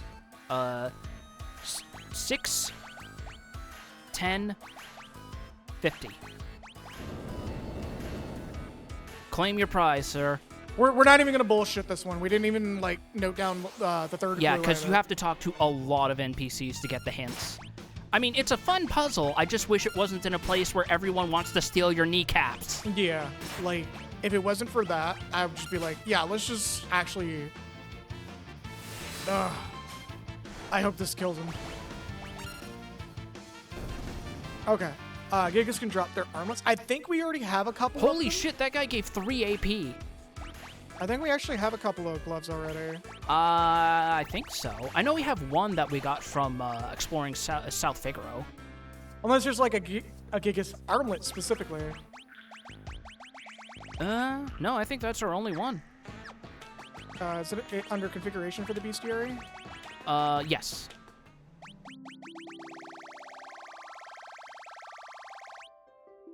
There you go. No, you passed it. Yeah, there we go. Yeah, stealable Yeah, items, okay. Gigas Glove. We've already gotten a couple of these, I think. Or at least one. And he's now enveloped. Yep. Obtained Chainsaw. the chainsaw. Edgar pulls out the Lego orange transparent chainsaw. Yep. Or better yet, to reference one of my favorite pieces of fan art by Space Coyote, he does the classic Cape Fear Simpsons bit with Tara when she comes back and she's like, Tara, do you want to see my chainsaw and hockey mask?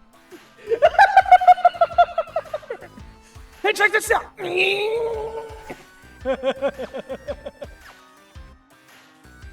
So, you want to know something kind of interesting? I'm sorry. I'm like still reeling over the fact of Edgar just being really ecstatic about having a chainsaw, walking up to like still currently traumatized Tara and going, "Hey, check out this loud object!"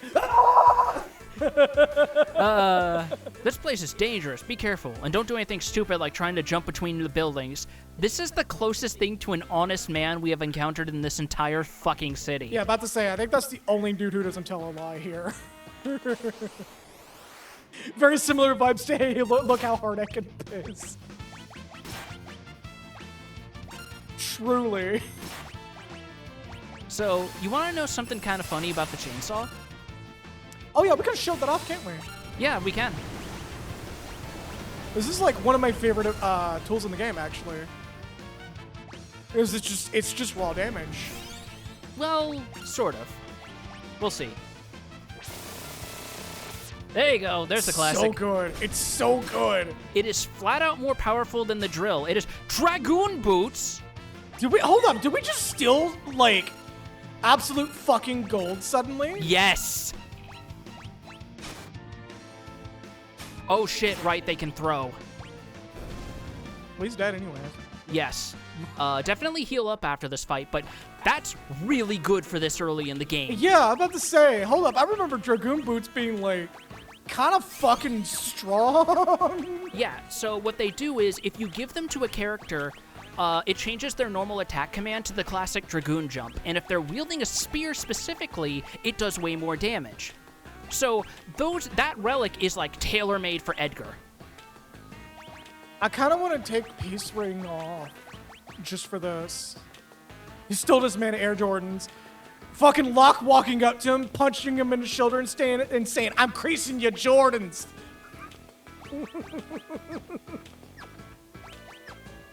But yeah, no, you got something very good way Yeah. earlier than you're meant to. Holy shit. I didn't even... Hold up. Before we leave Zozo, should we see what all, is stolen from here? Save, save, save. First of all, fucking save. Oh my god. Yeah, because that's save-worthy. But yeah, no, I think other than the Gigas armlet, the Dragoon Boots is like the best thing you could get from those guys. Let's double check, because I feel like we just, Veiled Dancer. stumbled on something incredible. Thieves' Knife, already have one. I mean, we could have a second one. Locke's the only one who can use them. Hill Gigas, we already know. Gigas Gigas Glove is pretty good. Well, I was more making a joke about Locke, standing there really excited going, I got 2 knives! like that one picture of Robin Pattinson in his PJs holding the 2 pistols. Yeah. He's just like, look, I got 2 sharp objects! Or I don't think that was Robin Pattinson, actually. I think that was another actor. Okay, yeah. This is world map stuff, but yeah, I I think that is like the best thing that you could get from that town. Let's get the fuck out of here. Oh, it's Daniel Radcliffe. There we go. Daniel Radcliffe, thank you. I kind of want to go back for the Thieves' Knife. No, but at the it's not same worth time, it. I think It's we can not worth buy it. these. We already have one, and only one character can use them. He's also not presently using the Genji glove as we have him Yeah, equipped. that's why I'm like, we could, but at the same time, sort of thing. Yeah, let's just get the fuck out of here. So we gotta go south. We gotta go way south to get to Jador. Is that a back attack on us or them? Us. Oh, fuck. It is always a disadvantage to you if you're placed on the left. Oh, right. It says preemptive and shit, doesn't it? Yes. All right, well, fuck these dudes in particular. Yep, none of them know magic, just kill.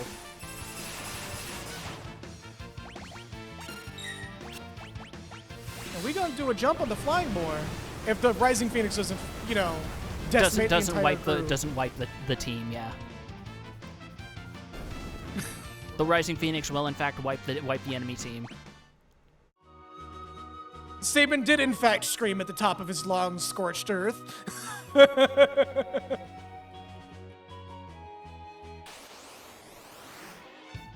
Oh hey, more wasps. You want to try chainsaw? Because there's a funny thing that can happen. Yeah, hold up. I don't think I've ever seen the funny thing. I believe it's a 1 in 4 chance. Nope, that's not it. We definitely want to take these boys out because they can't put us to sleep. They don't have magic. Oh yeah, I keep doing a runic on accident. Oh, Sabin got put to sleep. Yep. That's a problem. And there's no dedicated sleep cure spell in Final Fantasy. Is there not an Asuna? Well, there's Esuna, but I mean like a purpose-built sleep cure spell. Yeah, I don't think the purpose-built sleep cure spell came for like a good while. No, even though games like, I think Ultima and Dragon Quest had a dedicated cure sleep spell. Because I know Dragon Quest has Cockadoodle too, which later got melded into Tingle. I want to say at some point it was... What? Tapir.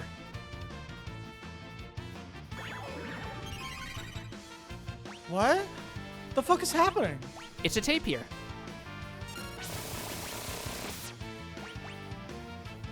Huh? What? Have you never seen a tapir before? Does it take... Does a tapir just like walk up into oh, hell yeah. Walk into battle and just like... Go, hey, wake up. They just walk away? Or is that just how sleeps end? That's just life. Okay, but like, what the fuck is going on? I've never seen that. It seems to be a random a field effect is what Mokura is saying. So you just got lucky. Laser just walked into the game and woke us up. Actually, hold on. I do want to see. I want to see the chainsaw thing. No, we'd know if it was you, Lisa, because you would have left a basket of like fucking Culvers with a shake. God damn. Lisa themselves has said they are Minnesotan born and bred. Yeah, that's good shit though. Yeah, they're even saying true. I want to see the chainsaw thing. What? Oh, gold needle. Hey. So, That's 3 tries. Maybe the next one. Again, 1 in 4 chance. 25% on the dot. all right. Well, I'm just gonna burn the earth. Yep. Literal scorched earth. Will they survive? No. Also, if nothing else, we're getting some preliminary magic learning lessons. Yeah, we in. already got like 2 spells learned. Like those wasted no fucking time. Yeah, no. Early game Magicite gives you new magic relatively quickly. Yep. Speaking of, who got? So far, I think it's Edgar and Yeah, he learned Silence and Sleep, Silence. which might be good crowd control later on. Locke got Thunder, Thunder. which is going to be helpful in a little bit, actually. We're on our way for Libra, but unfortunately, we're not that far for Regen. Yeah, and Kira's 1% learn rate, so it's going to be learned very slowly.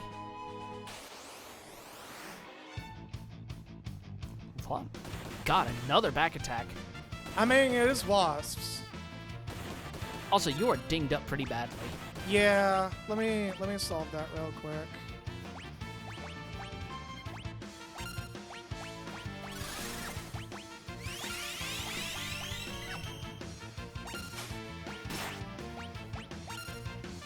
Ooh, gold needle. Balls. Oh, Oh, did it cancel out? yeah, he took a hit, so he woke up. Lame.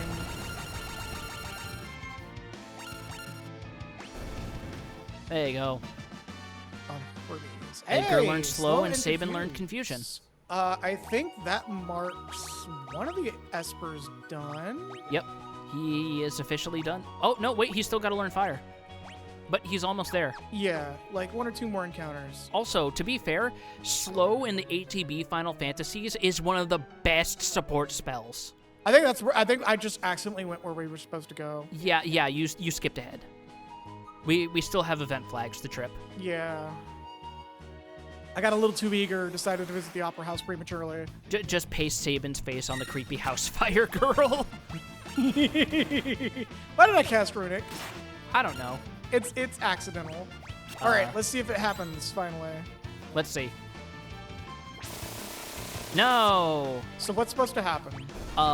Edgar genuinely puts on a Jason Voorhees hockey mask, and the chainsaw becomes an instant kill. Oh, that's sick. Yep. Unfortunately, because it has a 1 in 4 chance to proc, it used to have a chance of proccing during boss fights and do nothing. I believe the Pixel Remaster added an extra handler, so he no longer does that if the enemy is immune to instant death. He just always defaults to the damaging version. And he died. Confusion is just asking, why do they call it an oven? About hot, eat the food. Yeah, but thanks to that, Chainsaw is by far Edgar's most powerful move by a country mile, even though I think Drill ignores a portion of the enemy's defense stat. So why do they call it an oven when you oven the cold food about hot, eat the food? The gambler always conducts his business with pomp and pageantry. He's also a big fan of the opera. Of course, I heard he only goes there to see the leading lady. God, no. It's cheaper than buying a tent, man. We already have a tent. Yeah, we have 2. We could just use one of those. Fair enough. This is like one of the most expensive ends in the entire fucking game. Fuck that. I'd rather spend that shit on 99 potions.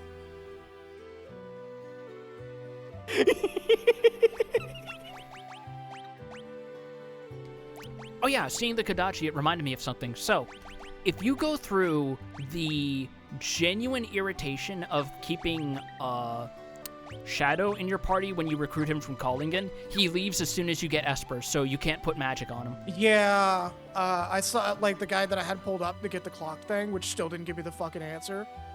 Of course it didn't, because it's an IGN website. Oh. And IGN, as of late, has just been like, yeah, we're just gonna scrape Reddit and GameFAQs. Fuck Thank y'all. God Giant Bomb managed to return to being independent. Yeah. Like, that was the best possible ending to that whole kerfuffle that cropped up in the past few weeks. Here, especially here in the stream bit, where was it versus Wolves or just regular ass? Wait, hold on. Wolf stream? Hold on. What's up? Pause. Do you see that?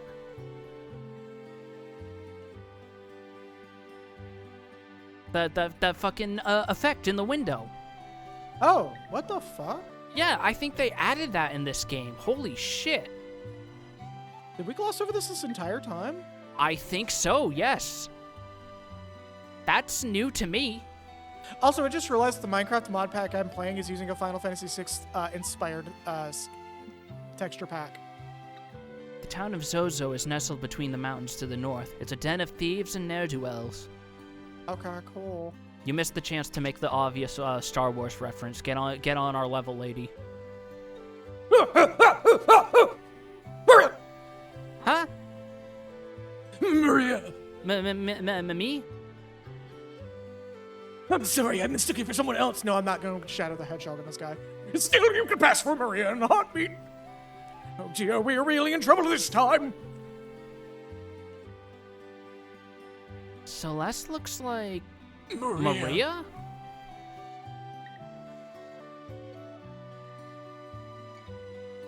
Pose, girl. Work it. Damn. Spitting Yeah, we've image of already seen this Maria. dialogue. I haven't heard of her, you say? She's a famous opera singer. It's empty. Not being a Sonic fan and knowing how many of my friends are into Sonic feels like Homer Simpson at the lesbian bar. All these ladies are just really nice. That will forever be my favorite, like, Simpsons bit, where it's just, like, you expect, due to how the Simpsons used to operate, you expect it to be like, they're gonna make a jab, just like, no, they're about to here just really chill. Yeah. Like, old Simpsons had a lot of bits that were generally pretty good at being even-keeled for the time, which is impressive. Not all of them, but a lot of them. Yeah. That man is director of the troupe that performs at the Opera House. Everyone just calls him Impresario. He's been in a tizzy ever since that letter arrived. Huh. Oh shit. Who gets Setzer? Oh, that's a. I kind of want to get Setzer. Go ahead. Dearest. Oh god, how do? If it helps, remember that for the few voiced lines he had, all two of them in Kingdom Hearts 2. Yeah, about to say. Crispin Freeman. He was played by Crispin Freeman. Oh. Moker, you're like hitting a very specific point with that too. Dearest Maria, I've decided to take you as my wife, so I'll be coming to kidnap you, the wandering gambler. Who is this wandering gambler? What's his face? Were you born on a farm, son? Yes? Oh, I was born in Kolingen. Close enough. Hey! close enough. I don't know what voice to do with this guy, so expect this voice to change like a few times. Funnily enough, the other character apart from Shadow, who, if I remember correctly, was primarily designed by Tetsuya Nomura. Yep. A gambling vagabond finds freedom from society's narrow views of morality aboard his airship, the Blackjack. Not changing his name. Yep, we're keeping all the default names. I hope I don't cause a crash for you.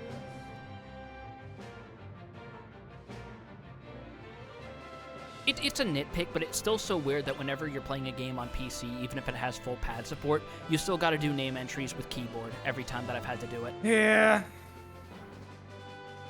That would be Setzer, owner of the world's only airship. What? There's other airships? No, there's not. Shut up. I wonder how the logistics of that works if you have only one. Like, how much effort must it have taken to assemble and commission the damn thing? So my theory on this, and I've had this theory for so fucking long, the only reason Setzer still owns the world's only airship is because there's like, the entire world is a no-fly zone due to Garland. So the reason why he's the only one... Gestalt. Gestalt, whatever. Sorry, Gestalt.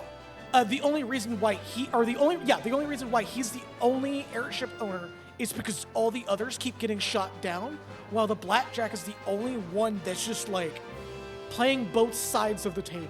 There is something else that comes up later that might actually appeal to your theory. We'll get to that line when we get to it, because it's admittedly a throwaway line. I believe that's probably the line that influenced my theory. If we had that airship, we'd have our way into the Empire. Let's set up a meeting with this sensei. All right. So we have a lead that he's interested in someone at the opera, so let's go to the opera house. Yep. Also, the temptation to voice him like Zap Brannigan is very strong. But unfortunately, unlike Zap Brannigan, Setzer has Riz and Aura. Yeah, I'm about to say, this dude's, not only does this dude have Riz, but also drinks disrespect women juice. Actually, before we do... Oh, yeah, Auction House. Yes, thank you for picking up what I was about to put down. Mokra actually also suggested yes, well, it. Thank you for beating me to the punch. Yeah, it was also on my mind, too, admittedly. Because I believe it opens up either now or after quote-unquote Devil's Lab. I think it's just through here. Yes. Oh, no, it's not active yet. I believe it is after, I believe it only opens up after we get Terra back.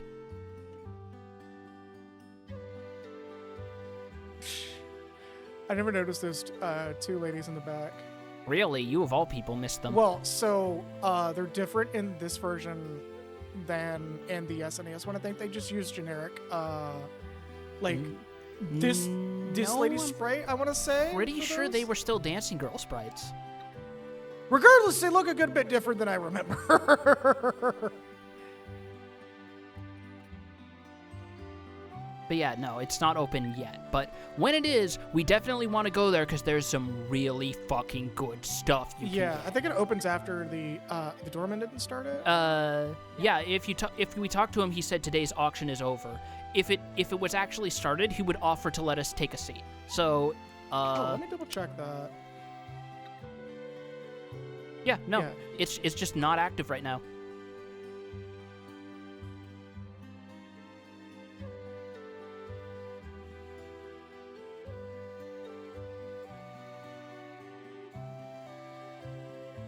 I think there's somebody else we talked to. No, it's just all like, it's just flavor text. Oh, where? Per one of those legendary, I want one of those legendary treasures that bring back departed souls. None of the other rich folks have one yet. I've heard you can get one in the imperial capital of Vector. Yep. So keep Vector in mind. Yep. Locke did mention wanting a special treasure that can only be found in the Empire. I believe it's optional too. In a sense. I mean, it's not optional for, us. We're getting it. This game doesn't have a lot to do to 100% it, for sure. Yeah, but once you get to the later parts of the game, oh baby, is it backloaded with side quests. Yeah, but we're not doing Velt. Oh no, there's a few we definitely are doing. You might want to use a tent first? Oh, yeah, you're right. I forgot. There's a thing that goes on here. Yes, so definitely use a tent and save.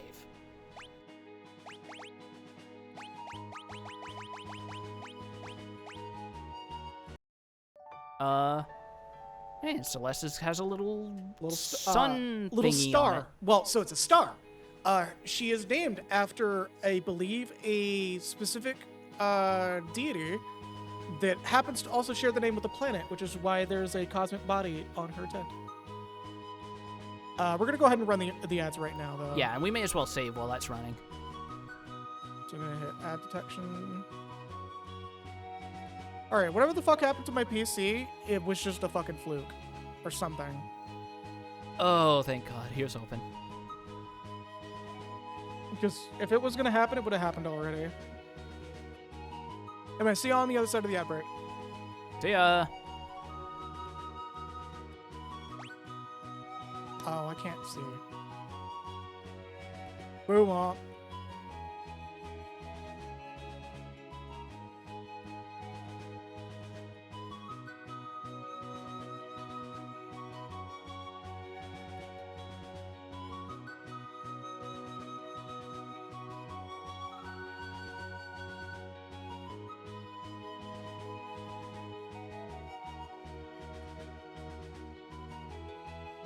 Becky sent me a picture that has the My Deltarune text, and it says, "No, it's not. I paid $25 for this. It's mine."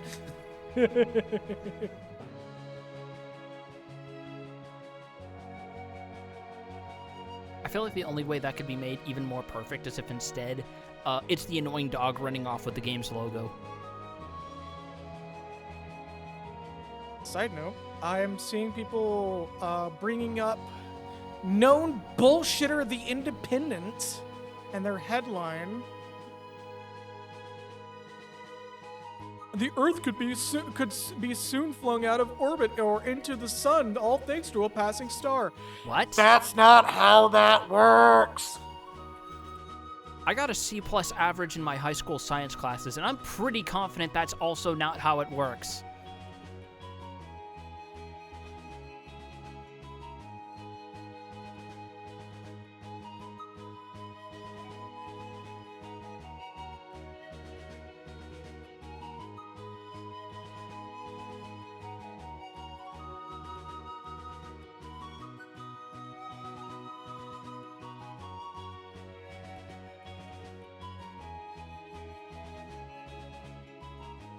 Passing star. Hold up. The fuck is this saying? I wanna address that.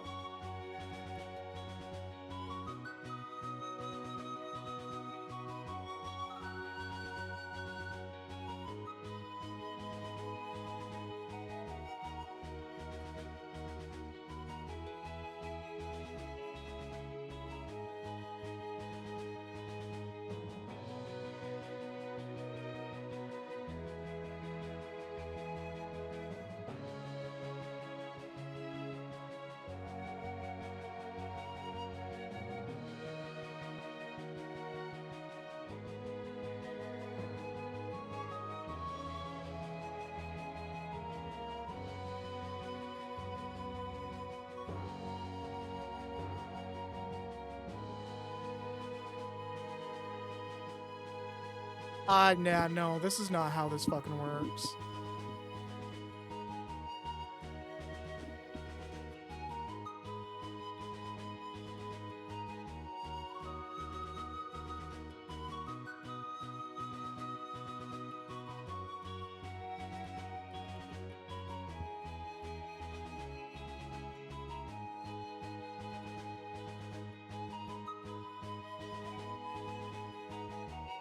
Yeah, this is all fucking clickbait bullshit. Oh, Lord. How color me surprised. A passing star could be fling. It's just like, huh? What? No, hold up.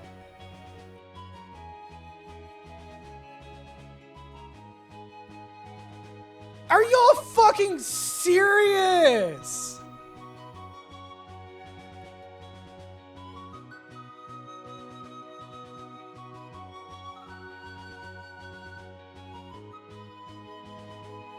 Oh my fucking god. Yeah, okay. So what is more or less going on is people are taking, yeah, there's been some radio wave blasts that we've detected with our telescope due to a dying star many, many light years away from us. And they're taking that as, The star's coming too close to us. That means we're going to die. and it's just like, huh?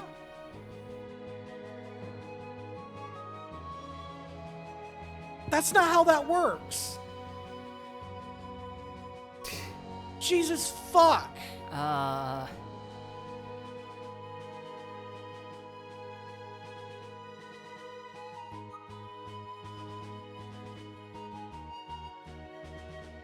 How far is this fucking star? Hold up. What star is this?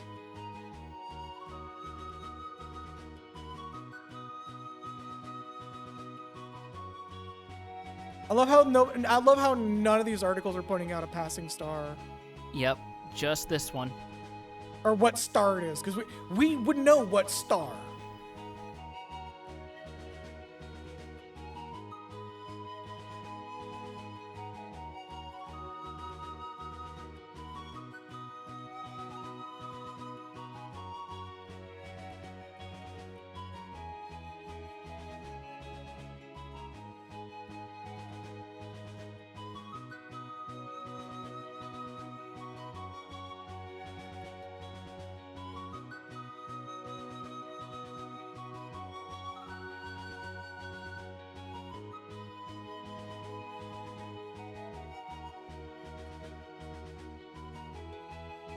This is fucking stupid.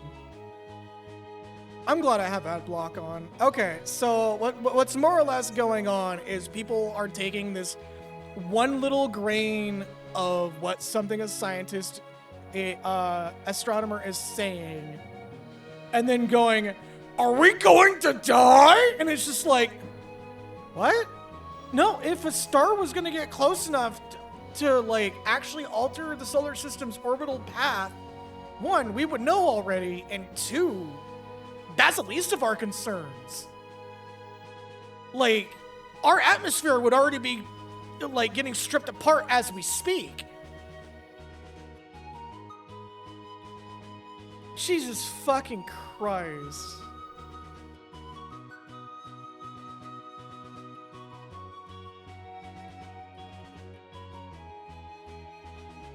This is fucking stupid. Oh my god. I fucking hate the news sometimes. Like, more than usual right now. Because, like, if you actually, like, look into this, it's just like, yeah, we detected, like, some fucking emissive microwave shit from a dying star. And it's like, oh, this thing's a little bit closer to us than we thought. But, like, what more is there to say about it? And people are just like, we're going to die.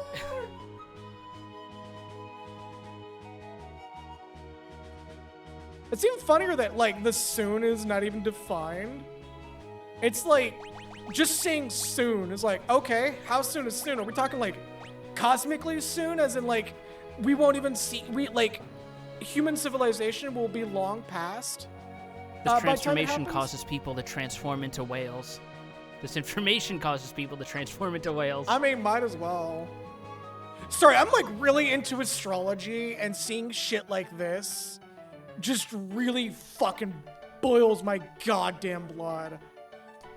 It's the same bullshit as during COVID when there was like daily articles about fucking celestial objects passing close to Earth, and scientists were just like, huh? No. What?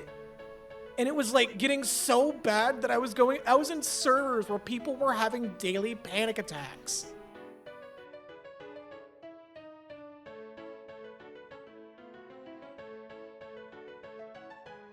Did I say astrology and then mean astronomy? Yes.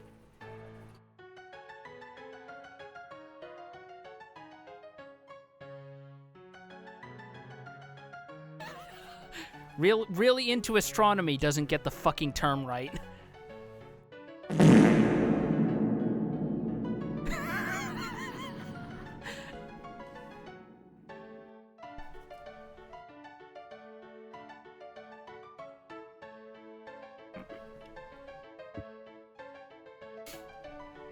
I'm gonna be real with you.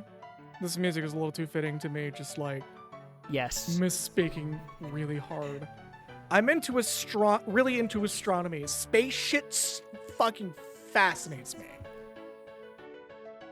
I'm gonna go hide now.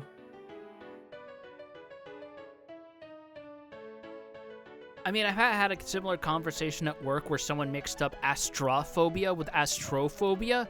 One is fear of thunderstorms, one is fear of spaceships. Wait, I thought Astra is the... Hold up, is Astra the storms? Or I thought that was like open spaces. Oh yeah, no, it is thunder and lightning. Fair enough. Yep. What was open spaces fear? Agoraphobia? Is it agoraphobia? Oh yeah, it is agoraphobia. Yeah, I figured I'd remember. My mom had that. And of course, anytime I look up phobias, the last thing I have to do before I stop is look up my favorite phobia name ever. The fear of Trypophobia? long words. Oh, the fear of long words, which is termed a long fucking word. Yep. Hippopotamonstro. Oh my god, that is a... Hold up. I want to land this. Hippopotamonstro esquipedalophobia. Oh my god. In my defense, I'm gonna send in chat how long this word is. I apologize to anybody who has this fear. I think it's funny that the name of a fear of long words is like the third longest word in the dictionary.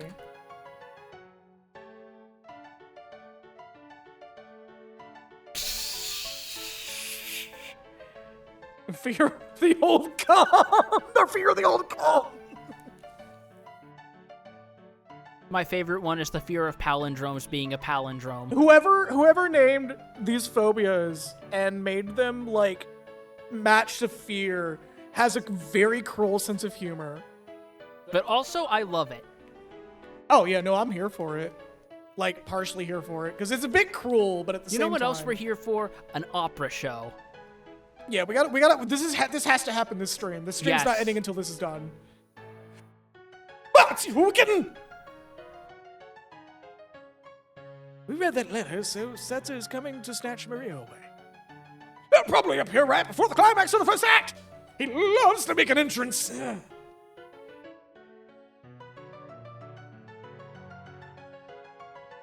Now it says here that you have the phobia. Hold up, isn't there a fear of fears? Telling my client now, it says here you have the phobia before they clock me directly on the bridge of my nose. Oh my god. Okay. I actually genuinely love the name for fear of fear. It's just phobophobia. I'm like kind of surprised that it's something different. I mean that makes sense because phobia is already an old suffix for fear. Well, I believe it's also a Greek root word. It's phobos. Perfect. When he shows up, we'll just jump out and nab him. Goes hard as a $10 indie horror game. I'm gonna be real with you. If I could develop a game, I actually would make a horror game called Phobophobia, and it just be the least un-horror shit ever.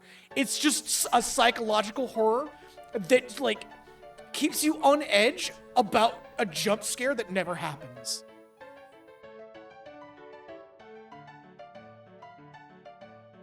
Dear me, no. You'll ruin the performance. I'll lose my job. But if we don't do anything... Do you see my conundrum? I want the performance to be a success, but I don't want that. I want Maria to be abducted. Actually, the more that I think about it, a horror game that like leads you on thinking that there's going to be a jump scare the entire time and like constantly baits you into thinking one's coming but never does it actually sounds like it'd be a pretty fucking good horror game. Like a game that just kind of gets in your fucking head like that. I've wanted to make a horror game that's from the perspective of the monster. Literally, you have to run and hide from the monster's senses. So kind of like Siren, right? Oh no, there's a oh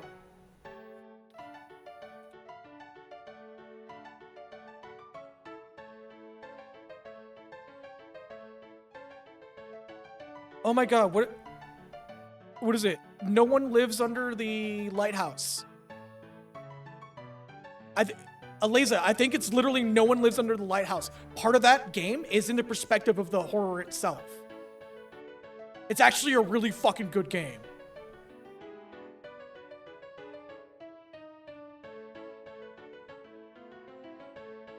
Like, it's more or less Mothman horror.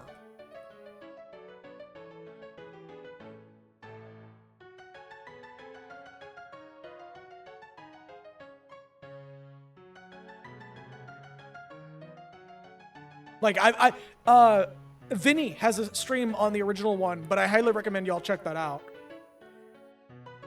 I say, let him take her. I know, Parn, I'm trying. We'll use a decoy. Once he's got her, we'll follow him right back to his airship. And if all goes well, we should be able to commandeer it.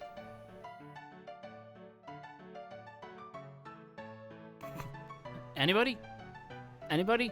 Are you mad? If anything were to happen to Maria, Yeah.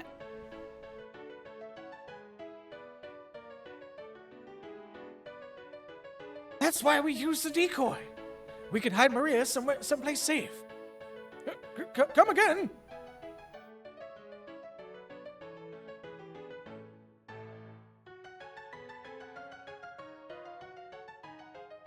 Dude. Hold up.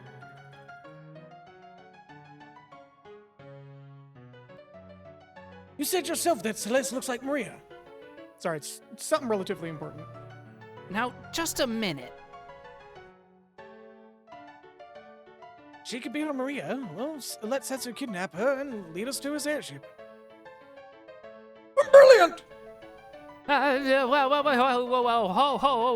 hold on a minute here. I'm a former general, not some opera floozy.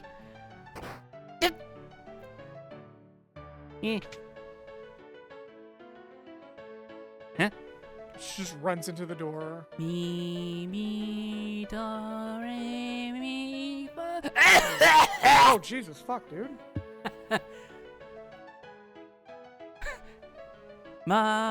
Maria.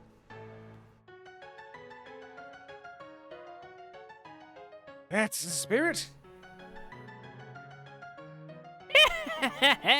I got my own little surprise planned for y'all, just like Setzer. It'll be tons of fun.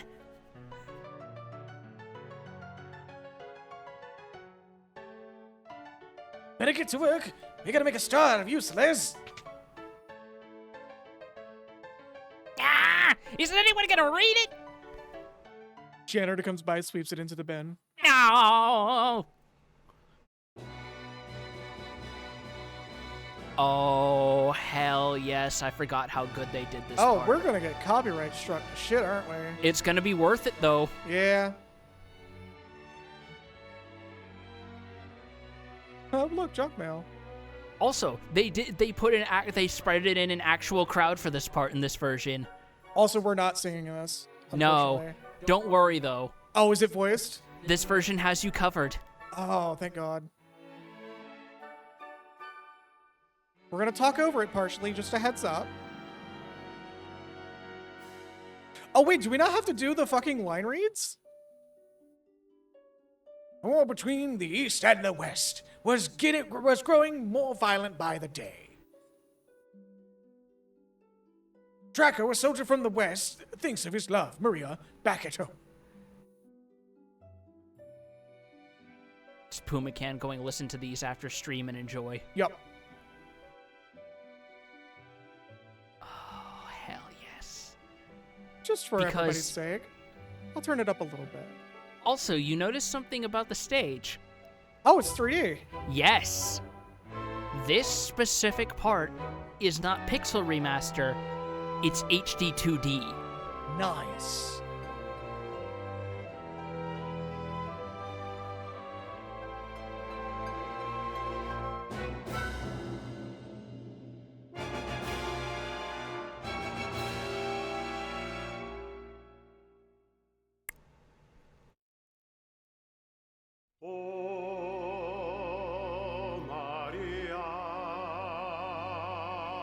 Yup. Oh, they're using the Black Mages version too. My beloved, do you hear my words Diagonal sprites and everything, too. Look at this. I'm just gonna put my controller down. Please. I'm gonna let this cook. One of the few moments you can say that affectionately. Yeah.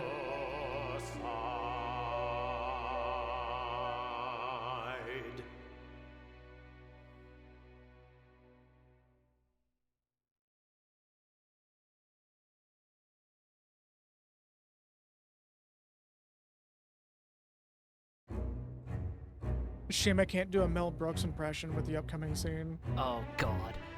Also, yeah, this game gets a lot of love. Like, I think I already mentioned early on that Yoshinori Kitase, longtime producer for the franchise, said this game specifically is still one of his personal favorites. It's a very good one. So we gotta go to the dressing room, which I think both lead to the same place? You're heading backstage, buddy. My understanding of the stage is deeply flawed. Yes.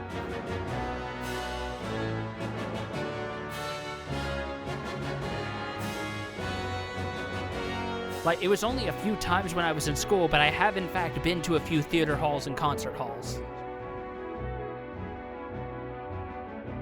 Oh, letter's gone. Yeah, guess the janitor really did sweep it up. Good thing. Whoa. Have you always been that pretty? You know, if you were Edgar, I would be slapping you right into the doorframe. You get a pass. Locke, why did you stand up for me when you did? Because I'm tired of standing by and doing nothing while I lose the girls I like. Am I just a replacement for her?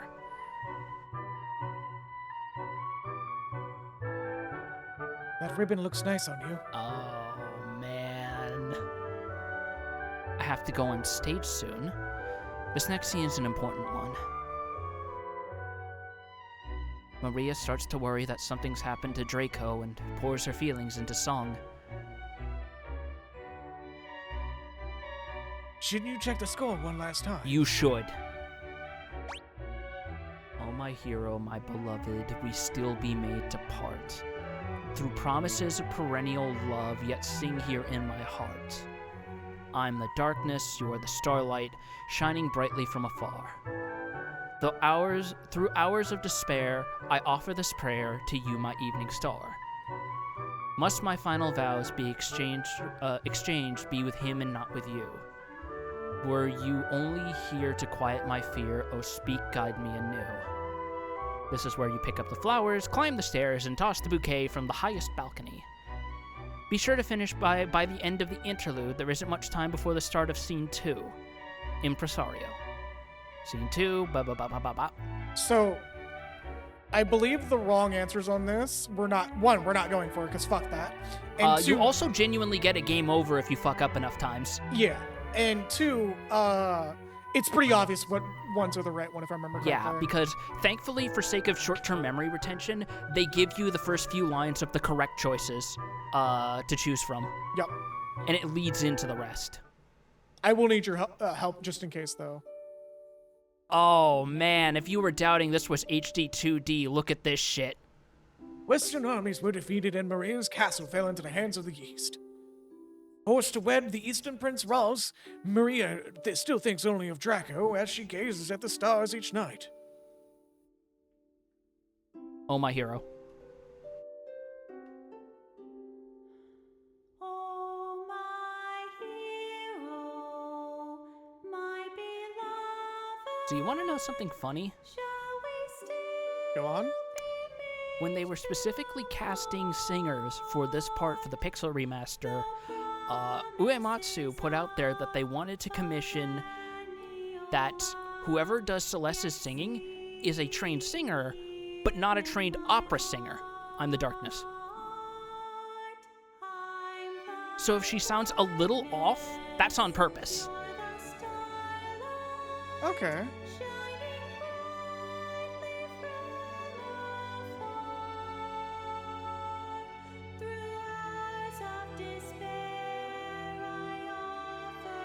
I distinctly recall this being a little bit harder on the SNES.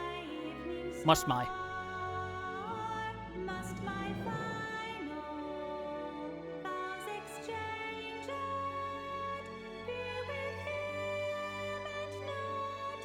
Fun fact, this is in English even in the Japanese version. Really? Yes. That I did not know. The original song is in full English, but the interludes describing the scene are in Japanese.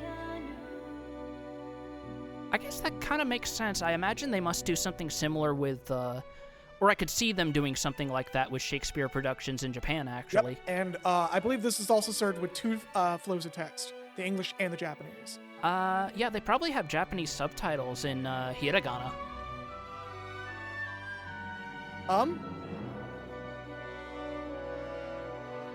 Oh.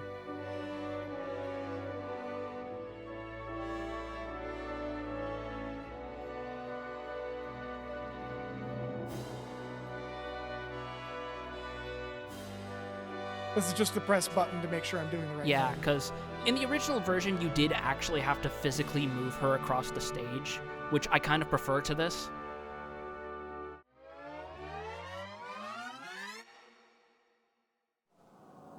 Ah, I'm too late. So much for that. Did I goof? Yes, you didn't do the QTE. Huh? Yes, I did. No, you didn't. Yes, I did. No, you didn't. Yes, I did. The button.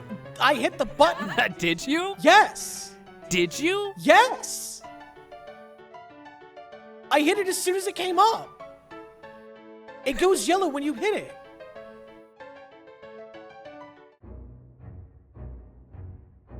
Well, now we gotta do it all the way from the beginning.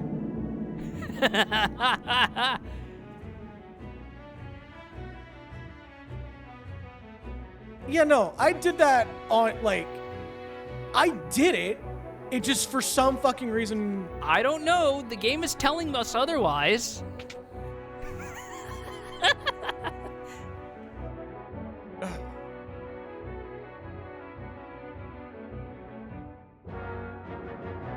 Okay, so you know the choices now. It's basically 1, 2, 1.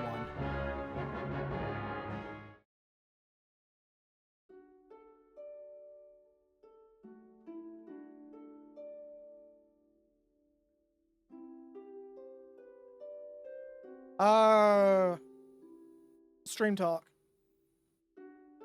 Dream Talk? What part's saying? Oh. At least the game tells you how estimate chances. Is what? Oh, my hero? Whoop. Yeah. Remember, the correct choices are just 1, 2, 1. Oh, as long as you're selected, you don't even have to hit a button. Shall we still be made to part? The promises of perennial love. Let me see real quick what porn might be dropping. One sec. But yeah, if it's related to the stream in any capacity, put it in Stream Talk. Or on Stream Chat. Oh, yeah, sorry. It's stream talk or on stream chat. Either's fine.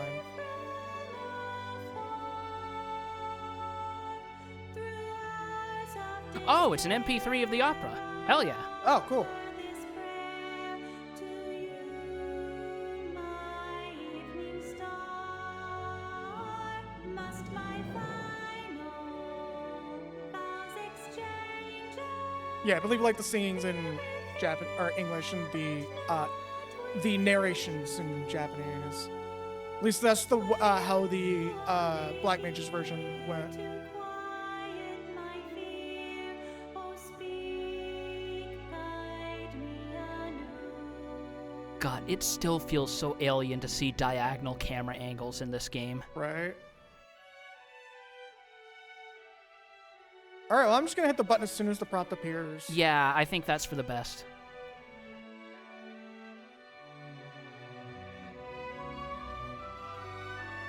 Like it pings yellow when I hit the button.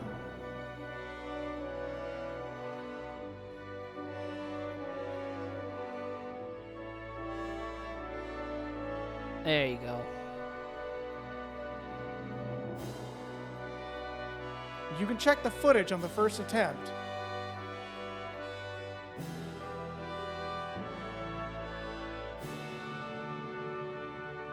There you go. I am Because thankful thankfully there's no too early in this. Clearly. for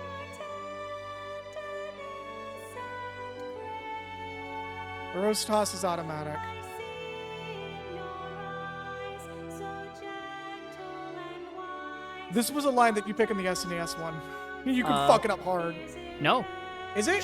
she goes automatically from the roast toss. I could have swore like you could fuck this up and say the moon in your eyes is big like pies. No, that's wrong.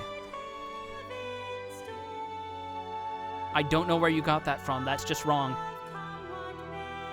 I have to fucking get to this scene and like reconfirm that. You couldn't see it, but I dolphin dived to catch the bouquet. Yeah, once you climb the stairs, her singing after she tosses the bouquet is automatic. Parna's confirming.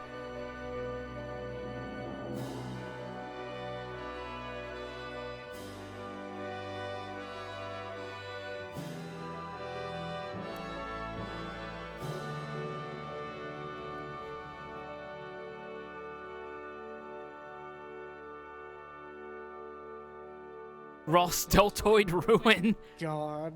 Fuck, I was trying to be good about that, but then you had to rip that off. Yup.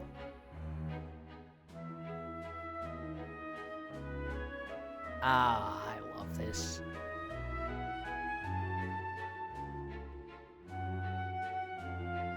He likes his Magitech bends. But yeah, going back to something Leza said, this definitely feels like one of the bigger pushes towards Square adopting more cinematic, I guess, presentations. Yeah. This whole opera sequence definitely feels like a precursor to them hitting the PS1 era and doing like FMV cutscenes.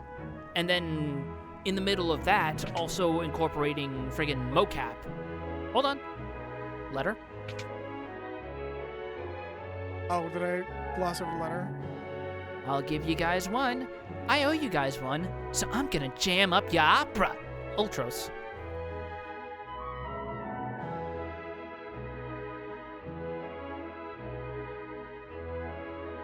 I don't know if Remaster version can actually fail if you do it too fast or slow. I mean, clearly not, because I did it as soon as it popped up. Yeah, I think it's just doing it too slow. Which failing for doing it too fast would probably piss off so many speedrunners. Oh, wait, I gotta tell Impresario. Yeah. What? What? Huh? Oh. God, I love that the crowd is actual sprites and not like basically a background. Yeah. Ultras just drops a pipe. You're not far off, actually. Oh, right. He can drop a pan in this scene if you don't prevent him. Not a pan, you'll see in a moment. Also, I love these GameCube purple recolors of the Narsh Guard sprites. I think they're great.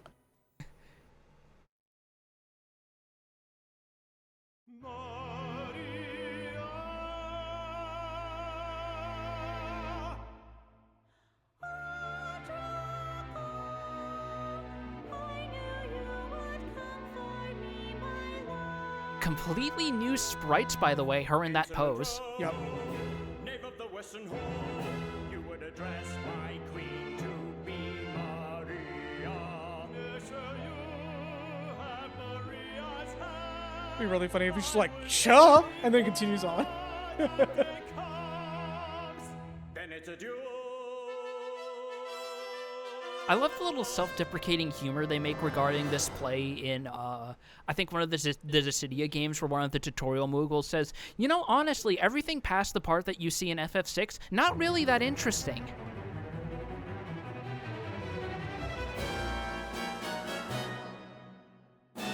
He's gonna drop a fucking That's right, it was a Acme 4-ton cartoon weight. Yeah.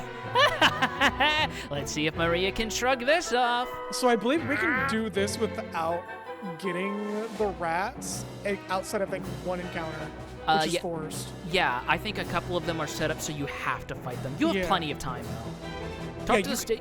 I believe the actual time you get is like 15 minutes. 5 minutes. Oh, 5. Oh! Wait, where are you going?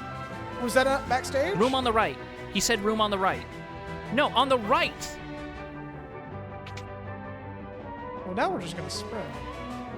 Yes. All right. Your Other, other right. Looks down. You have two like weird AI hands. Impresario sent you. Need to get to the catwalks. Lower the switch on the far right, but don't touch any of the others. You can, and it does something funny, but you have to start over. And now go to the left. Yes. That's right. No, that's left. Shut the fuck up. We're not doing Abbott and Costello right now. Yeah, because this is an opera house, not vaudeville. Exactly. That's on Sundays, ladies and gentlemen, after everyone's exhausted from doing 2 shows a day. I gotta wonder how they put up with doing that kind of schedule, because 8 shows a week sounds like hell. But that's mostly for like proper Broadway shows.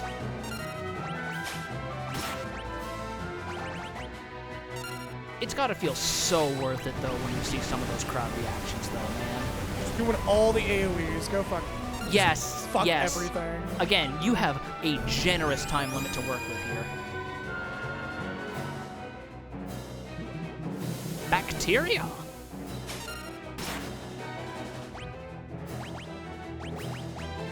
Yeah, just do Raging Fist. Punch the shit out of this rat. Someone in the crowd looks up and sees a bunch of flaming Sabins and a camera flash, making the one Willem Dafoe lighthouse face. Dodged one.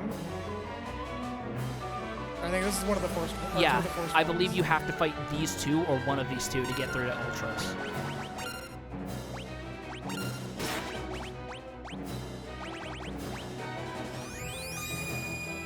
As an actor, I can assure it feels great to act extra and people applaud you for it.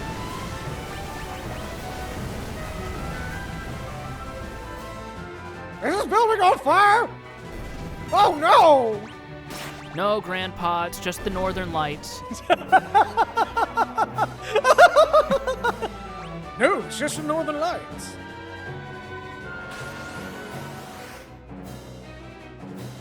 Oh yeah, you absolutely have time to spare. Specifically gonna just... Yeah, because that Drill one this seems bitch into resilient. pairs. The other two fall to Rising Phoenix. Just imagine the crowd going on, the fight going on below, and the crowd seeing the pyrotechnics above them. There's like, wow, the punching on this one's really high today.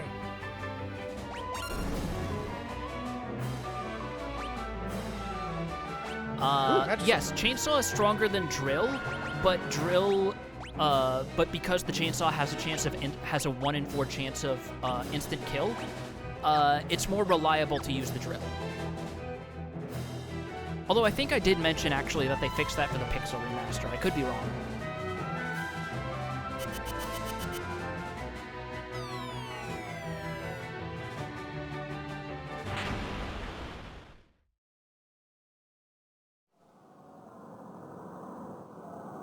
Scripted failure. Well, it's not really a failure. It's a it's a task failed successfully. Exactly. Oh no, this will never do. With these two flattened, there's no one to win the girl. How can the story possibly continue?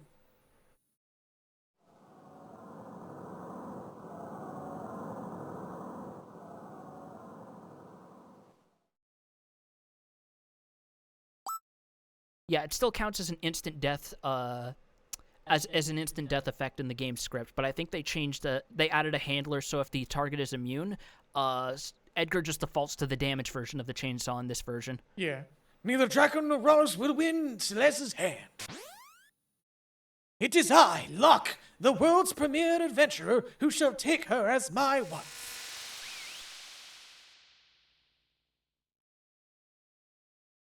Oh dear, what dreadful acting. I love how it sounds like they used an equal number of jeers and cheers in that sound. Silence, knave! You stand before the presence of octopus royalty. A low-born thief like you could never defeat me. I challenge you to a duel. Might as well make the most of this. Maestro, music! Yeah! Oh, and they give him a unique intro in this version. Yeah! Long time no see. Did you miss me? Oh, listen to that fucking orchestra, baby. Up you go, down you go. I want to imagine Ultros is the best actor. Oh, in right. the- Ultros technically counts as flying, so I need to use. He's an aquatic creature. Have you ever tried to grab an octopus? Yes. It's not that hard. What the fuck have you been up to? Ultros went to Julie hard.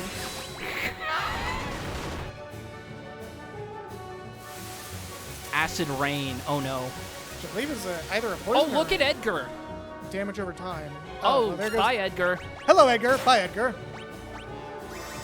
Locke is blind and also has the sap status on him.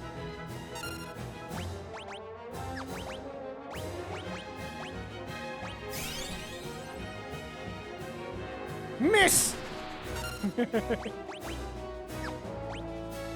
I'm just gonna blitz. Keep the damage flowing. Yeah. And remember, Oracan is magic, so if this affects Raging Fist, you have an option. Yeah. Acid Rain's not too bad, it just inflicts sap status. Which is a pain in the ass, but not that big of a pain in the ass. What That's is the a real pain in the ass, however? Chainsaw? Yes, I think as well.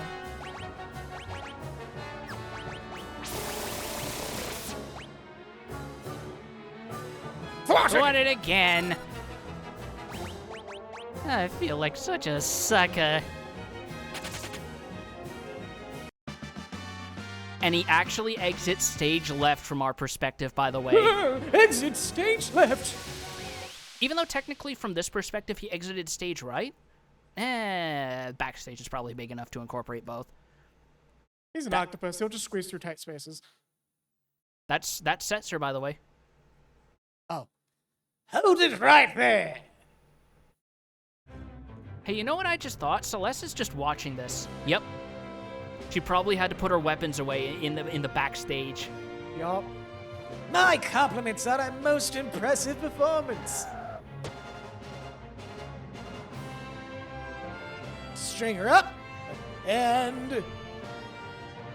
Zertra! I'm a man of my word, impresario. I'm taking Maria. Ah! Unforeseen twists at every turn! Just as we think Maria is to become Locke's new bride, she's dragged off by Setzer instead! What fate lies in store for her now? Be sure to come back and see part 2! So, you know what I really love about this section? The meta-narrative of setting up Celeste as the body double is also fits into the structure of an opera, of a classical farce. Yup. It's great. Don't worry, I'll give you plenty of attention later.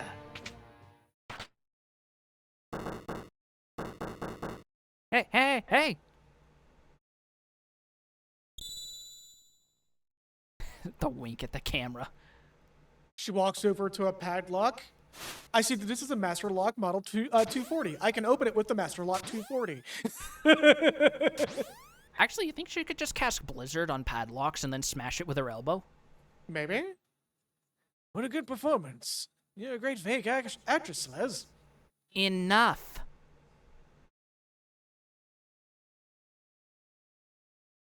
Or just fucking in there somewhere. But the real show starts now. It's time for Act 2. Where's Setzer? He should be right back. What are you doing in here? You're not Maria, are you? Setzer, we need your help. We need to only get to Vector. Your ship is the only... Actually, I just realized it probably could be doing a very opulent and very over-the-top accent. Or voice. Kinda, but he's too nihilistic for that sort of personality, I think. Fair. I should have noticed you weren't Maria. Your boobs are... Do not finish that. Do not fucking finish that as she pulls out her giant night sword. Just Ultra Instinct trumpets playing already. If you're not Maria, then we have nothing to talk about. Wait. We heard your ship is the finest vessel in the world. It's also the only vessel in the world, and that that you were the world's greatest gambler. Setzer Galbiani is 5'9", weighs 136 pounds, and is 27 years old? Yep. I thought this dude was at least like 30. I'm the King of Figaro. If you'll help us, you'll be well rewarded. I do like that he has that line if you bring him. Come with me. Then you'll... Don't misunderstand me. I still haven't said I'll help you. Well, I figured Cyan was the oldest party member. I just figured Setzer was a bit closer to, like, early middle age. Business has been awfully slow lately, thanks to the Empire. See? There's that other line I Yep. mentioned. Because the blackjack doubles as a traveling casino. Yup. Can't be held obligated to local gambling laws if you're not local and are constantly on the move. Exactly. You're not the only one suffering. The Empire has been toppling towns and villages left and right. They're abusing their power and trying to take over the world. My kingdom was allied with the Empire until recently. Maybe you want to be a slave to the Empire, but I sure don't.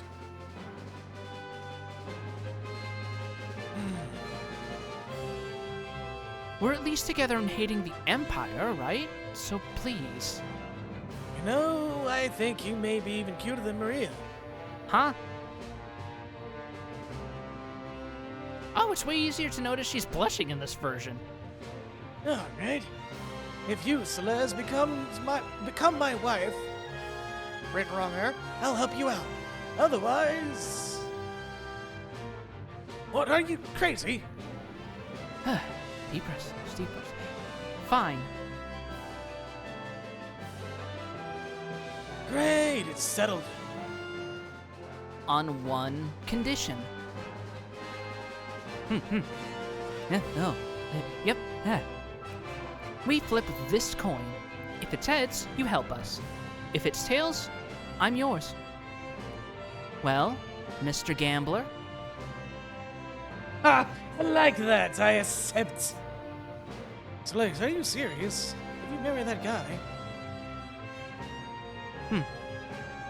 Ready? She pulls out a gun and shoots the coin.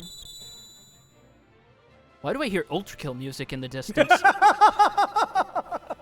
Heads! I win. Now it's time for you to hold up your end of the bargain. A valuable trinket indeed. Never seen a double-headed coin before. A coin? Okay, don't tell me. You only get that line from Sabin if both the brothers Figaro are in the party, Yup. which implies that Edgar used that coin to give his brother his freedom. If you bring just Edgar, Celeste still takes the coin from him, but you don't get that exchange. If you bring just Sabin, nothing unique happens. Oh. So, Edgar having the coin on him and it being double-sided heads is already a big hint. Sabin being along just further strengthens the implication. Yup. How low can you stoop? I love it. All right, I'll help you. Gambling against the Empire with nothing to lose but my life. I haven't felt so excited in years.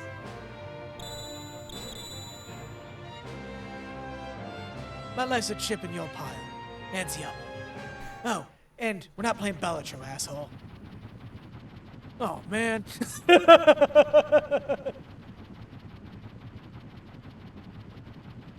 I can't believe you fly this clunky old thing. Or, I can't believe this clunky... Let me try that again. I can't Yeah. believe this clunky old thing can fly. You sure it'll stay in the air? When things fail, they fall. Life's a game of chance. You play your cards, and fate plays hers. Fate with a capital F. That's not something you want to hear after just playing Chrono Cross. Chrono what? Oh, right, that's not going to be a thing for another few months. Chrono huh? Him just having a Steve Harvey moment. Chrono huh? They'll spot us in the air from miles away if we try to fly this thing into the Empire. We'd better land a safe distance away. That sounds like a good idea. I'll stay on board and keep this ship ready to take off at a moment's notice. Meeting, huh? Meeting what? Meeting fuck kingdom, Setzer.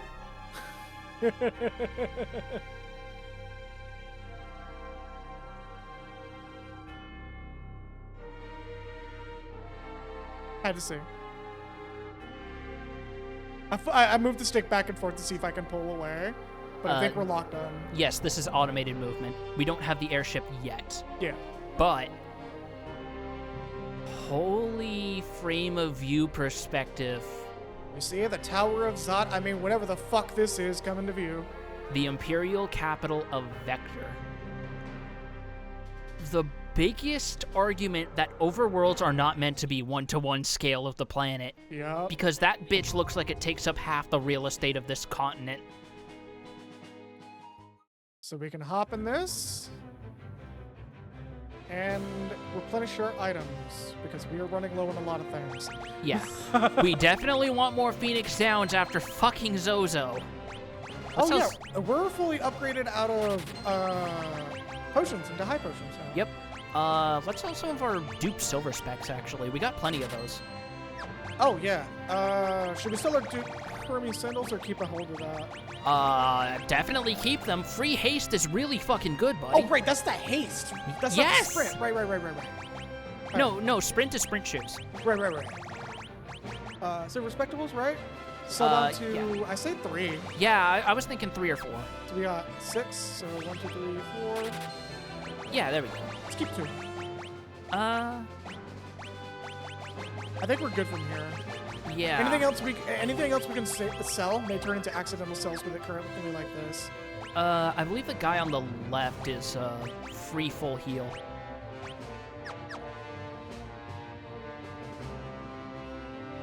Oh, it's nice having guests on board again. Need a little refreshment? Yep. Free full heal. No need for an inn. And yeah, Parnash has another good point. We're gonna have a lot of characters, so we should keep as much as we reliably can. Yes. Because by end game, we're gonna have like 12 to 14 bitches to juggle around. That's gonna be a lot of magic grinding. Yeah. Which actually, speaking of, Edgar's good. Yeah, he's already mastered all of Siren's available spells. We'll get more Espers in short order. Yeah. We're actually gonna save and wrap though. Yeah, because that just feels like a good climactic point anyway. So let me. It's also kind of wild how, for the relative pace of this game, they put you in the Empire what feels like way sooner than other games would have you doing this shit, except for maybe FF2. We're saved up. So Yep. onward we go. So before I bladder myself out, give me a minute here. I will be right back. Yeah.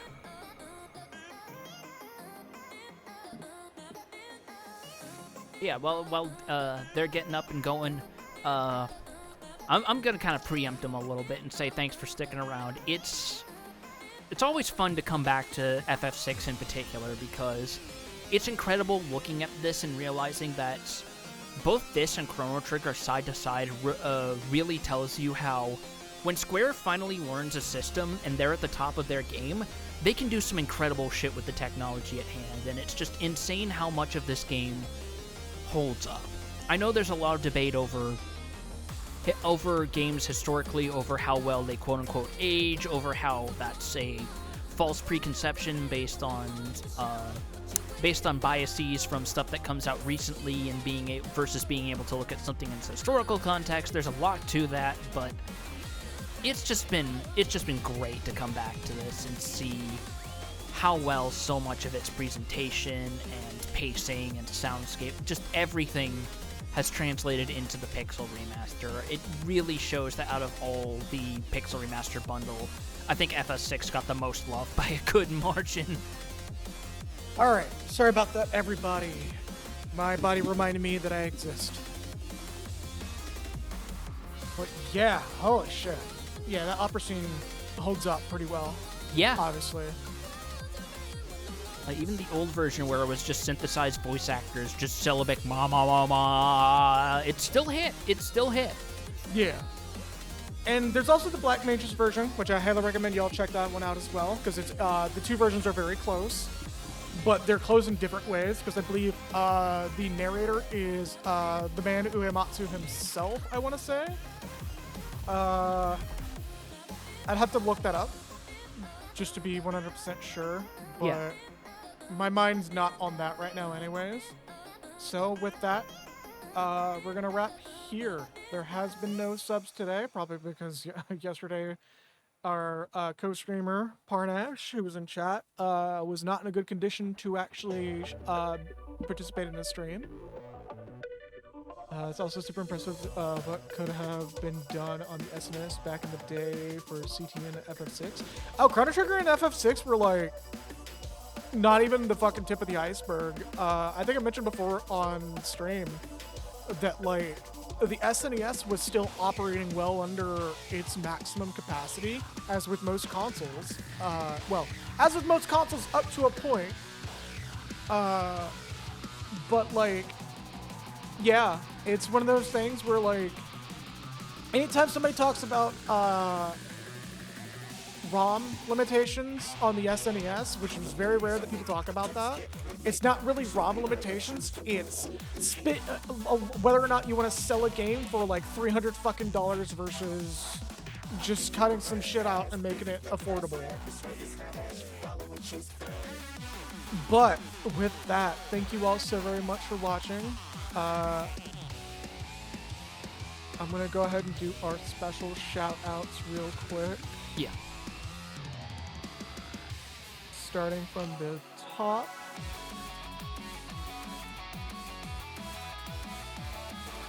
Leza, thank you for the numerous donations. And Malcolm Alenza, thank you for the Delta Rune donation.